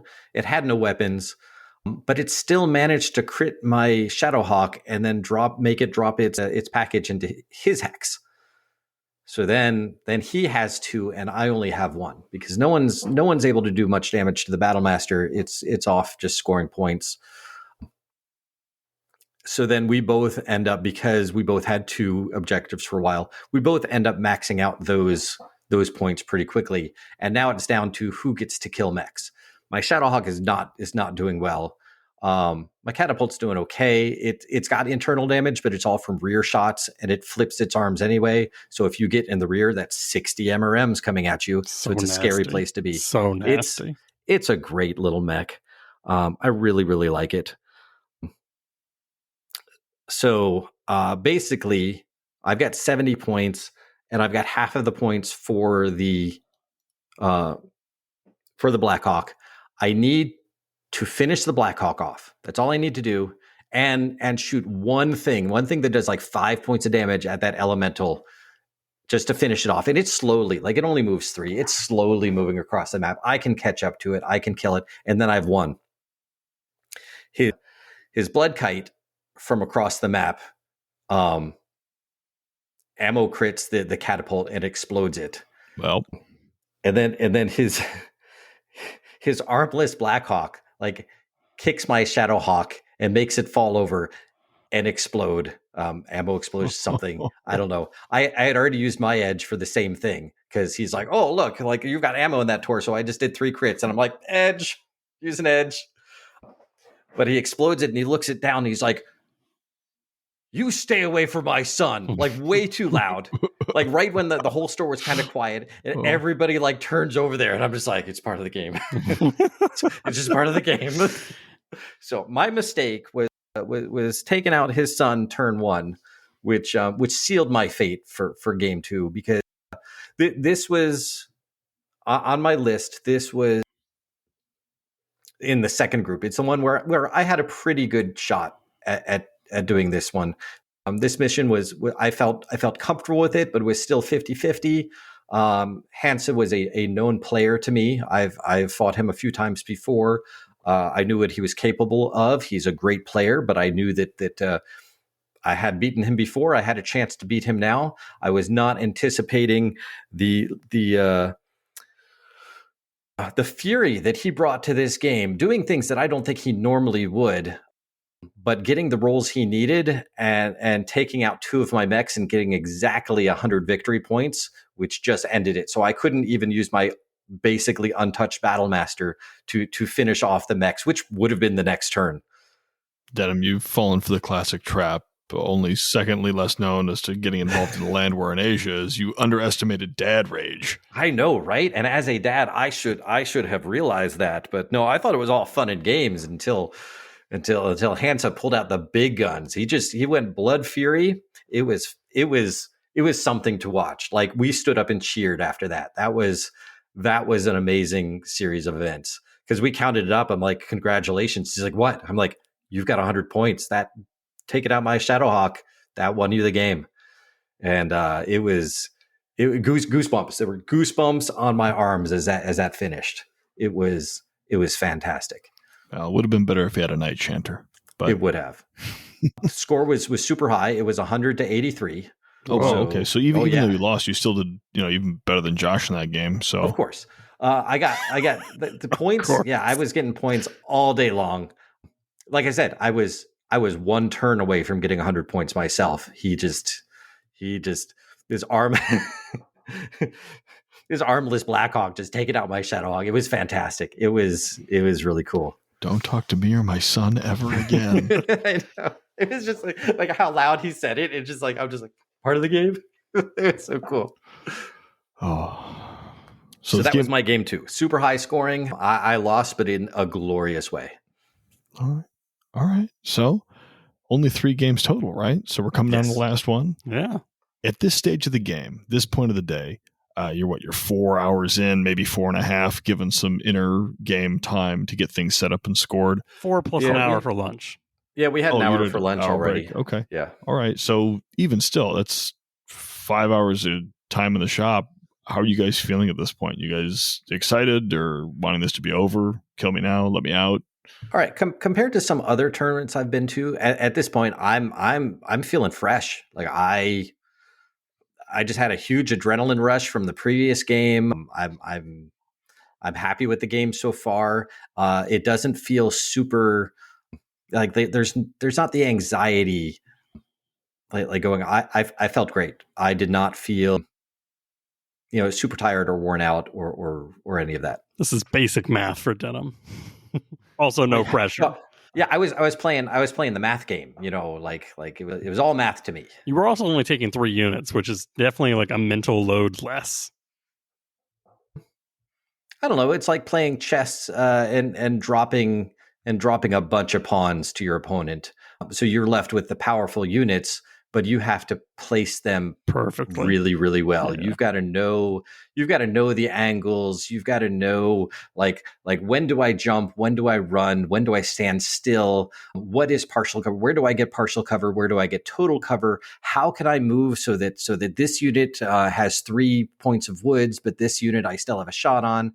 However, I have been playing for a while, and that's not something I have to put a lot of mental effort towards. I know where it goes. Okay. Tactics are not my problem with BattleTech. Josh, how are you feeling at this point? I'm feeling great.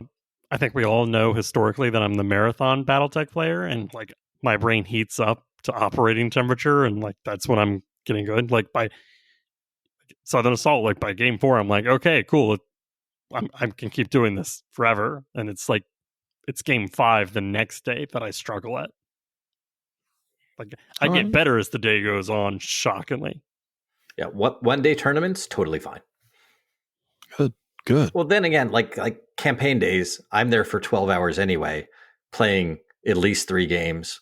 So yeah, We're used to one this. one day I can go for 12 hours, no problem. One day of BattleTech. It's again when you start doing multiple days, that's where I need the recovery time between those types of days. So you're both about to tell me you're both in the middle of your stride, you're feeling great, and you both won game 3, right? Well, let's get to the stories. All Yeah. right. All I'm not going right. to spoil anything now. Josh, you first. How'd this go? So first I have to say the irony that Denham played Jason Hansa and then his son Mitch. I played Nick the last game. Now I get to play Nick's dad, Sean. What is going on over there? Just beating up on families. I know. Hey, that's right. I will say, I was like, wait, you guys, and he was like, no, I'm in my 50s. I was like, you're a young looking 50s. I'll say that. He was like, thank you. So I'm playing an old, I don't want to say old vet, but I'm playing a BattleTech veteran, essentially. Sure. He knows his way around a Gauss rifle here and there. Exactly. So I'm playing Sean. Sean is taking a Davian Lance. He's got a Thunderbolt with the Gauss rifle and pulse lasers, medium pulse lasers specifically. I want to say 4 of them. He's got the Rack 5 Marauder with targeting computer and some medium lasers. He's got a longbow with ER larges and LRM-20s with Artemis.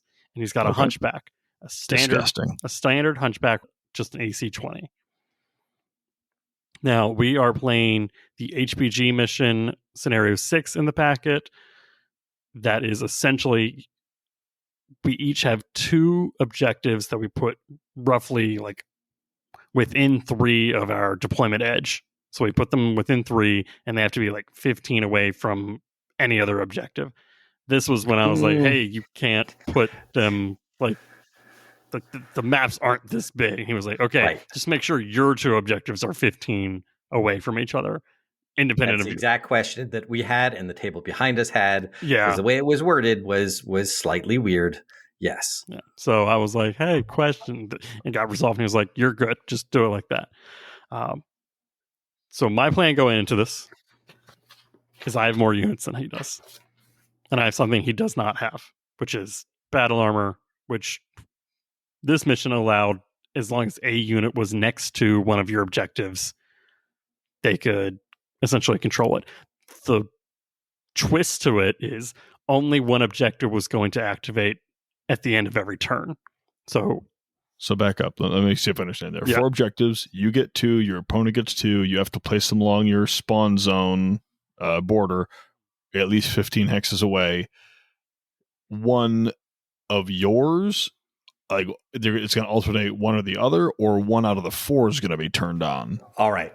They all start off, so you can't score points on any of them. Okay. Every turn for the first 4 turns, one turns on randomly. They never turn off. Okay. So one of the 4 objectives out there turns on, and it can be scored, but you don't know which one it's going to be until you roll at the end of the game. So you or just hope it's end of one the of turn. yours and you're sitting on it. Exactly. And then if it's not, eventually within the first 4 turns, you will get all of them turned on and all of them can be scored. But at the beginning, somebody's going to be getting some bonus points if they're covering that particular objective.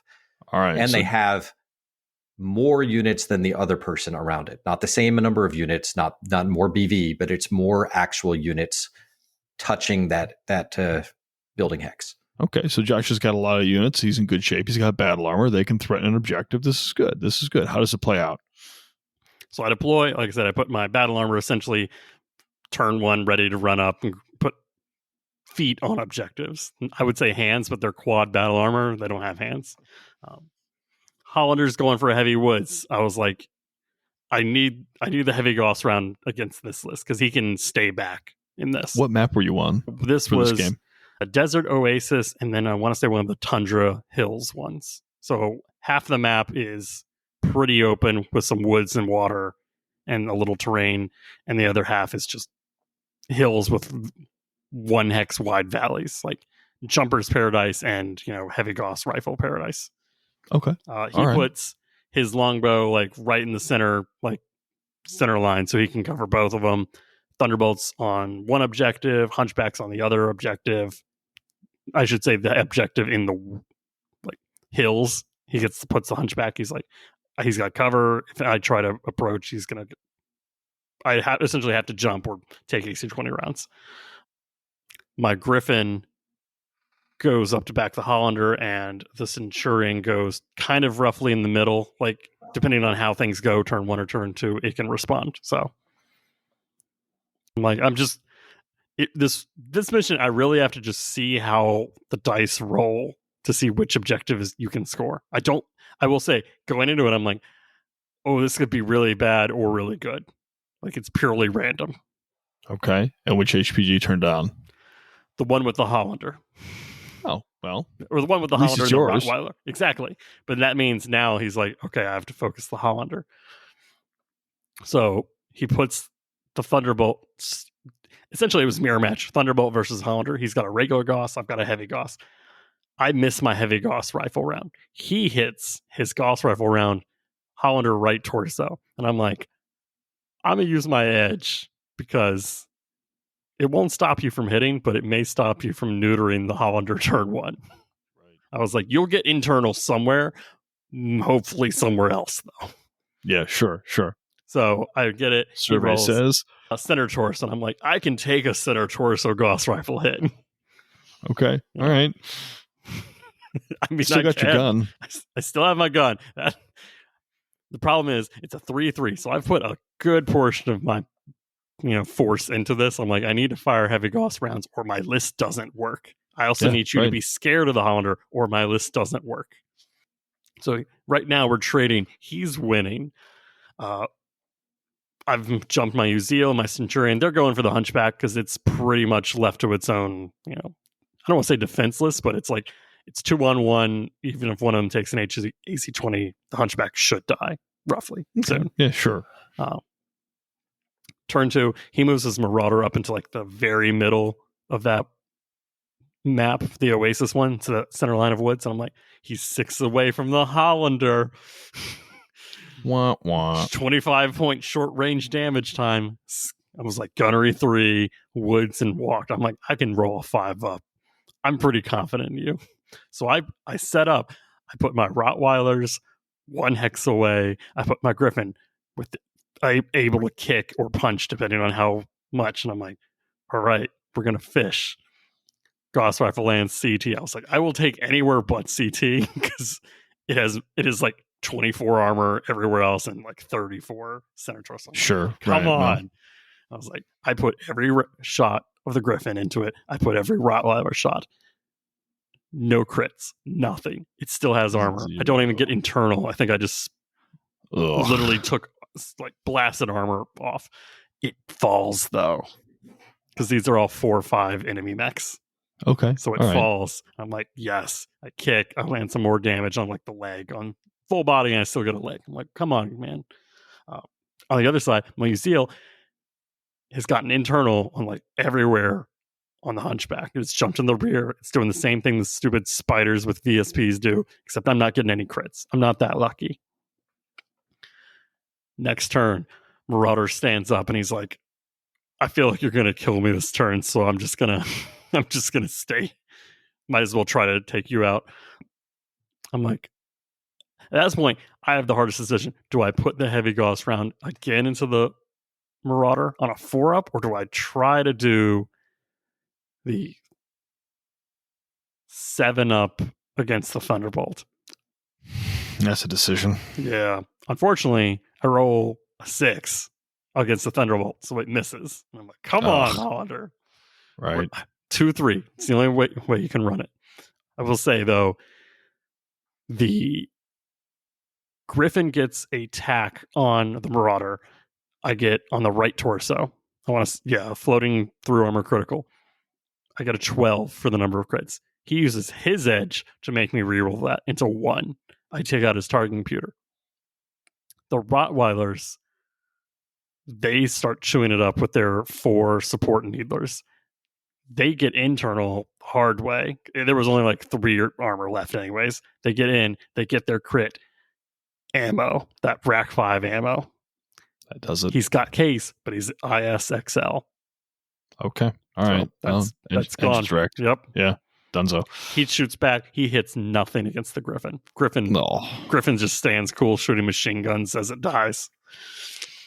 At that point, he's like, "Oh no!" But at least maybe my Hunchback's still on objective and my Thunderbolt's still on objective. Nope. We roll the next HVG that turns on, the one with my battle armor on the other side. It's like, oh, okay. So by game's over now.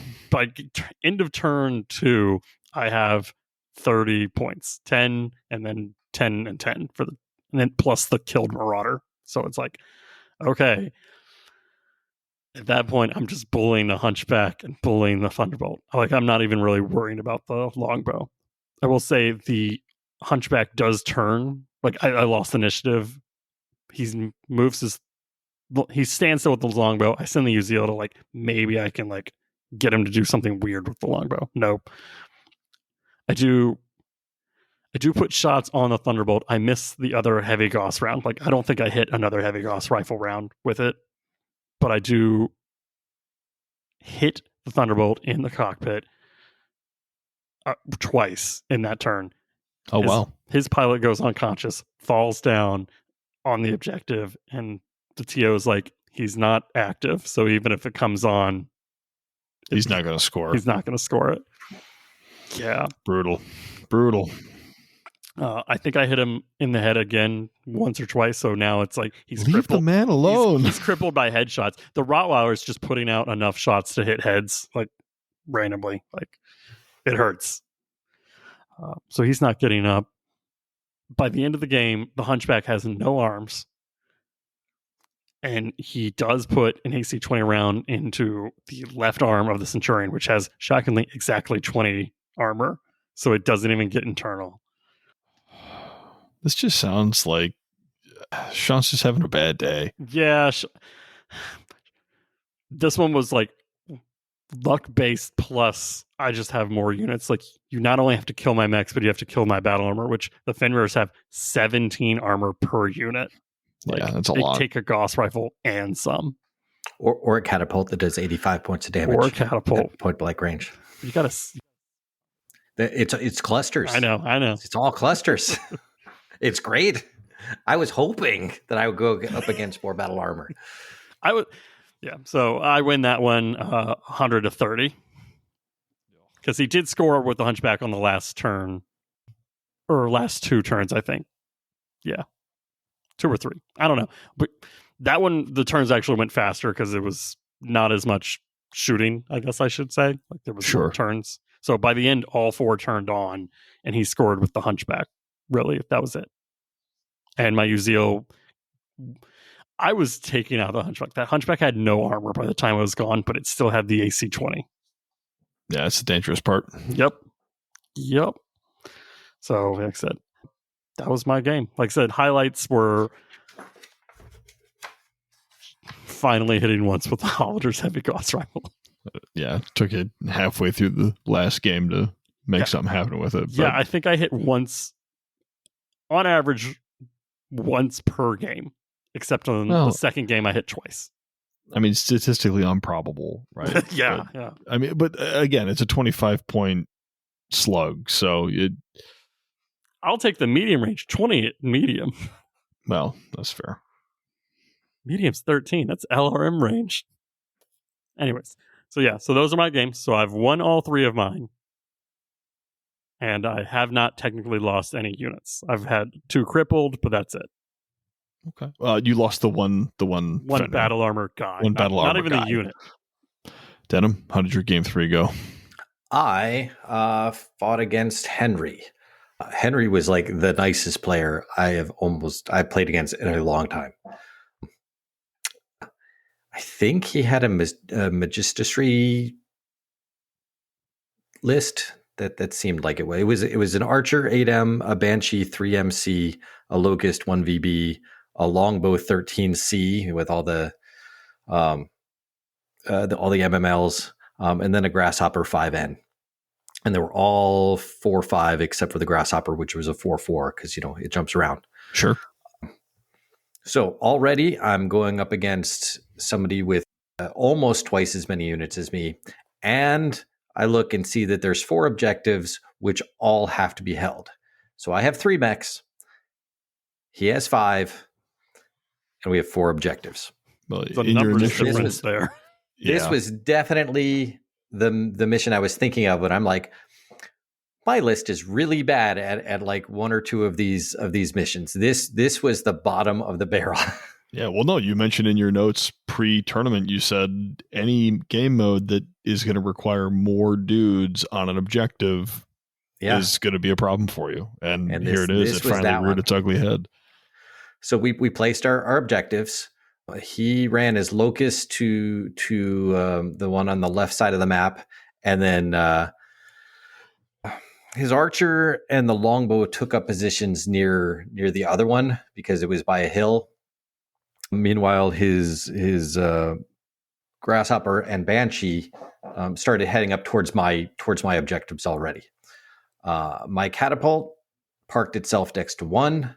My Shadowhawk ran up to the other one of my 2 objectives, and the Battlemaster kind of went up the middle of the map just to see which one activates. So at least, their units have to live through the activation turn for them to score. I just need 2 guys to sit on objectives. One of you gets to push someone off. So that the Battlemaster that jumps 5 was going around playing safety. So turn 1, the objective with the locust by it. So on his side, that one activates. The locust is got the building in between it and my catapult. And he's standing in heavy woods with a level 1 next to him and a level 2 next to that. So anybody on level 0 has got partial cover against him. My Shadowhawk takes a few pot shots at whatever's in range. I think it was the grasshopper or the banshee. It was one of the 2 of those. And my Battlemaster also takes pot shots at the same thing. So the banshee or the grasshopper, again, one of the 2, takes a little bit of damage. 25 points of damage from a couple weapons, but just armor. And the locust is scoring points. Turn 2, my Battlemaster jumps up on a hill, and the banshee and the grasshopper converge on my Shadowhawk. The longbow and the archer spread out. So one is always next to the objective and one is on the hill because they're both missile boats and ready to rain fire. So they all shoot at the Shadowhawk and it falls down because that's where it likes to live. Every single game that Shadowhawk falls, it's got a 4 gunner, 4 piloting, but I can't roll above a 3. Not for staying standing with that guy. So every game he falls on his face within the first 2 turns. Every game. So it's on the ground. So I raise my hand and I'm like, hey, is this one of those missions where the mech has to be standing to score or can it be prone? And the TO is like, is the pilot conscious? Like, is the mech destroyed? I'm like, no. He's like, it's fine. He can definitely score. I'm like, okay. So at least if you're awake, if that activates, even though I'm prone, I will still get points from that. Like that is acceptable. Battlemaster takes a shot at the locust from across the map because it's in range. I've got a Gauss rifle, a stub nose PPC, and a large pulse laser. I think I hit it for 9 points of damage, and Henry looks at me and he's like, "But we can be prone, right?" And I'm next to a level 1. I go prone. So his locust is like, somebody's firing at me. Takes cover behind this level 1. Because if it comes around the other side to take cover from the Battlemaster, it's in range of my catapult with the 60 MRMs. And if it stays where it is, the Battlemaster hits it. But otherwise, it's boxed in with water and hills. So there's only those 2 hexes it can go and still score. I'm having some flashbacks. I've had that happen to me against. But going prone, and I'm like, I like that. Look, it's completely legitimate. Like that is a legitimate strategy. I'm going to have to waste resources to go over there and dig him out and dig this locust / tick out of this position. But if I do that, I only have 3 mechs. I'm not scoring points or supporting. Turn 2. The other point that activates is on his side. So it's the one surrounded by the longbow and the archer with MMLs. So it's either a bunch of long range missiles or a bunch of short range missiles. Like we've got the rattle box and everything all set for his 6 SRM 7s or whatever it is. Like we're ready to go if I get close to that. So I'm like, I need to start killing mechs because that's where I just need to. Shoot across the map at the mechs that I can see that are on points. Scare Henry a lot by doing some serious torso damage. Because I've got heavy PPC, I've got the Gauss, the large pulse. All these long range heavy hitting weapons. And my guys are 3 pilots. I'm not even worried about taking damage, so I'm mostly just standing still. But Shadowhawk doesn't have a real chance because he's prone. So I keep standing up, keep getting knocked down, stand up, knock down. But I'm waiting for my points to activate so I can start scoring points. So he starts swapping, he can't do damage with his archer and his longbow because they're hiding from the Battlemaster and the Shadowhawk. Shadowhawk does start losing weapons, but amazingly, it's not the heavy PPC this time. Every other game I lost that heavy PPC fast. This time it was the medium laser and then the MML, so I kept the heavy PPC. Grasshopper jumps behind the Shadowhawk, right next to the Battlemaster, who alpha strikes. It does major damage, crippling the Grasshopper immediately. So I got half points from that. Next turn, the contested point, the one my Shadowhawk is next to, and the Grasshopper and the Banshee and the Battlemaster, like that one that's got all the mechs fun, that one activates, but I can't score because I've got other mechs too close to it. Battlemaster opens up again on the Grasshopper. It is basically 2 untouched legs. Its head has a little bit of damage. It has no left torso, no right torso, no center torso armor, and 3 points of internal structure left on its center torso. Oof. That's so close. But that was it. I fired everything at it, and I had nothing left. Did it fall over at least? Because if I hit anything that was an arm or a torso, it's dead. Like anything with 3 points. It fails its PSR. It falls. And it rolls a 4. And lands on its back where it has untouched center torso armor, and a lot of it. So it does 5 points of damage to its center torso rear, and 2 points of damage to its leg. Which I'm like, that was like, and because it's not destroyed, it's still just crippled. It contests my point, and I can't capture that point. My catapult from 15 hexes away had to shoot it with MRMs. And do the last 3 points of damage to that center torso to finally destroy it. In the meantime, my Shadowhawk and the Banshee keep standing up and shooting each other and falling down, and then my arms are gone and I can't stand up anymore, but I can still contest it. Gosh. Yeah. By the turn 4, my catapult finally gets to start scoring. That's why it hasn't moved in closer at all. It's got to start scoring at some point, but like his I never got a mech to go after the locust. I never got away from that center point to go after his points. I got quite a few points, but most of them were for crippling and destroying his mechs. I think I only got like 20 points total from objectives, and he maxed out his objectives and then started moving his mechs in to just finish off the rest of my mechs. So it ended up being like 100 to I think I got like 47 that turn, and most of them were for mech kills. So, yeah, that one it was the worst situation on the worst map that my lance could possibly choose. So the dice gods frowned upon me on that one. But it was exciting. The grasshopper falling on his rear armor was amazing. We had the locust cowering, like getting shot at once and just being like, game over, man, and hiding like next to this level 1 piece of terrain. It was just super cool. It was amazing. Even after they capped out the points and we're like, oh, you can move your locust in to start shooting. He's like, nope, he's hiding. Like he failed his morale check. He's just hiding there. Just hanging out. He's like, I am not going to feed you points with this guy. Well, it was a fun game. Very cinematic, but I mean, you hope doomed for some from the beginning. Yeah. Do what? You hope for some cinematicness in your tabletop. Well, this is classic. There's always cinematic to be found in classic BattleTech. So still scored like a fair amount of points, but not game winning by any means. It was a losing battle. Just a fun one. That sounds like an interesting game mode, truthfully, with the idea. I mean, almost, I think it's a lot of it's an asymmetric scoring one. Like someone's getting screwed whether they like it or not.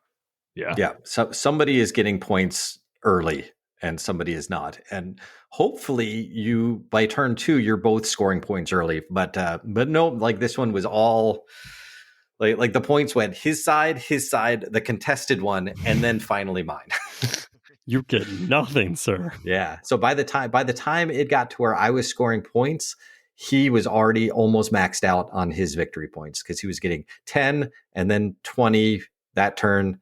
And then, it went 10, 20, 40 before I even scored a point. And then it was 10 for me and 50 for him. So much. It's hard to come back from that. Just victory, not even like mech kills, which we were just in that middle. In my mechs, like there were only 3 of them, and only 2 of them were fighting, but they were holding their own against far superior numbers. I gave better than I got. That's all you can ask for. That's right.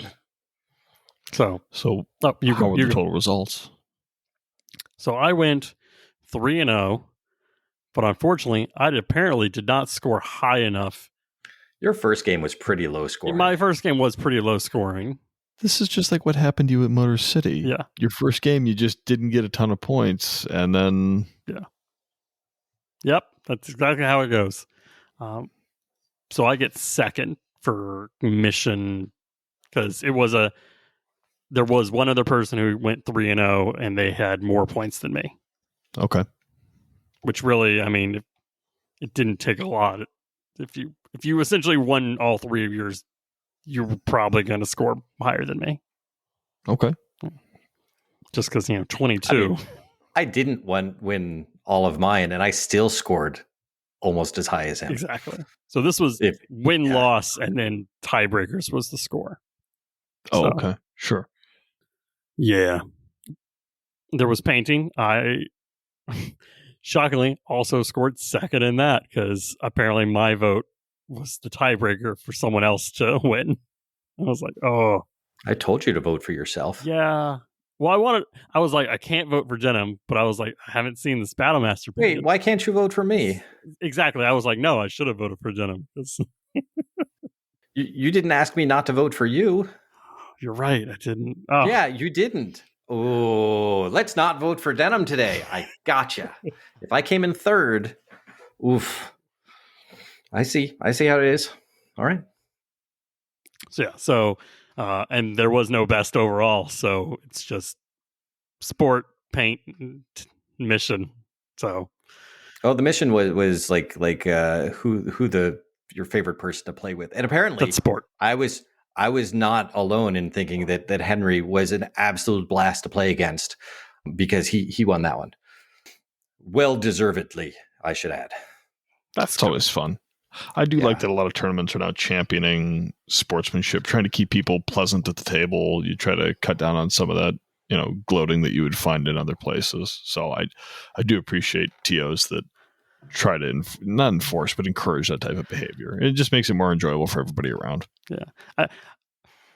I like it, but then there's always the we only play 3 people. No, that's fair. It's like, it is classic. You don't have time to do more than that in a day. Yeah. So who ended up taking the grand prize? So was it Justin, local? They won first place in mission. So they took a Clan Seafox list. They had a Kingfisher Prime at 4/4. They had a Dasher P at 5/6, a Black Lantern F at 4/4, 2 Elemental 3s with AB Goss at 4/5, and a Constable Pacification suit with ECM at 4/3. What is that? I've never heard of that. Right? It's like it's a light power armor. It's got I think it's only got 6 health, 5 or 6 health total. Yeah, that's more than power armor though. That's no battle. Sorry, a light battle armor. There you go. I was like, power armor got 1 health. And it's got a modular weapon it can carry, so it can have like an SRM-1 with 4 shots, or an ECM, which he took the ECM, which I thought was a brilliant idea because this suit isn't doing a lot of damage, but it's got a low. It's only got a 3 for its anti-mech skill. So it finds someone who either has, like Artemis or a C3 master, and it just clings onto that and neutralizes like whatever it is that's causing you problems. This isn't big ECM. This is literally single hex ECM. Doesn't matter. It's literally attached to problem mech and hang out for dear life. Yeah. Yep. Survival is not guaranteed. I love Elemental 3s with the AP Gauss. I take them as often as I can. It's a good list, and I can see why he did well with it. It actually looks to me like an Alpha Strike list. It's definitely something that I would build as part of my Alpha Strike unit. Yeah, those Black Lanterns are expensive though, even for 4/4s. I mean, Black Lanterns are not cheap mechs. They're great. I love them. They're just expensive. Yep. Pay for that Team M3. That Dasher P, it's if you're not going to take a spider with the SPs, you should take a Dasher P. Sure. And they can carry elementals. So yeah. Well, even the Black Lantern's fast too, so I'm sure he had the elementals mounted to both the Black Lantern and the Dasher, and just I would, yeah. That Kingfisher sits in the corner and makes himself known. Yeah, I don't want to say that this felt like a Pulsey spam list, but I mean, you've got 5 medium pulses on the Black Lantern and 12 micros on the Dasher. Like, you don't need good skills to run this much pulse. The Kingfisher's also got pulse on it, doesn't it? Yeah, 2 large pulse, 2 medium pulse. 2 mediums. Yeah. Thank you. Yeah. The Dasher's got 12 micros. Yeah, no, it's... And the elementals have a range of 9? 3, 6, 9, and then jump 3, yeah. Wow. Yeah, they can shoot 9 with their arm weapon, not even their SRMs. Wow. Yeah, they're great. They reach out and touch peaks. They do. And they have stealth armor, so they're harder to hit. Yep. Until they get into range. They're good. Yeah, Elemental 3s are good in Alpha Strike. I ran them. I ran a stand of them in Southern Assault last year. They were fun. Yeah, the whole going with pulses, but like 4 gunnery, it's not a bad thing. I didn't go clan. If I went clan, I feel that I would have done the same sort of thing. Worse gunnery, but with pulses. Instead, I went better gunnery and jumping. So it was a trade-off. Sure. Yeah, I could see why I did well. Overall, event was a good time. Overall, yeah, I thought it was fantastic. I had a ton of fun, and I really hope that Thiel does this again next year as well. It felt just the right amount of competitive, but more of the, hey, let's all get together and play some BattleTech against people who, we don't normally play against. It felt like a social event rather than a highly competitive tournament. Josh, you get the same vibe? Yeah, I liked it. I'm trying to think. Yeah, it was just I say no stress, but I did definitely stress and, spend like a whole week painting units to take to this. Units that were not fully painted. So that's on me. But overall the game, like I already said, I didn't read the mission packet. I didn't practice. I didn't do any practice games. I spent like 1 day list building, which was really more of it's the variant I want to take intro tech, standard tech, or advanced tech, because advanced tech's not allowed. So right, yeah. I'd like to thank Thiel for running the Atomic Empire Classic BattleTech Tournament this week. We had an extremely fun time rolling dice and meeting new folks. And to me, if that isn't what BattleTech is all about, then I don't know, and I don't want to know. But you can catch us next time on the Mechbay Podcast, where we crack open the Kickstarter and talk about all the juicy goodness packed within. Until next time, Mechwarriors, remember, through salvage, all things are possible.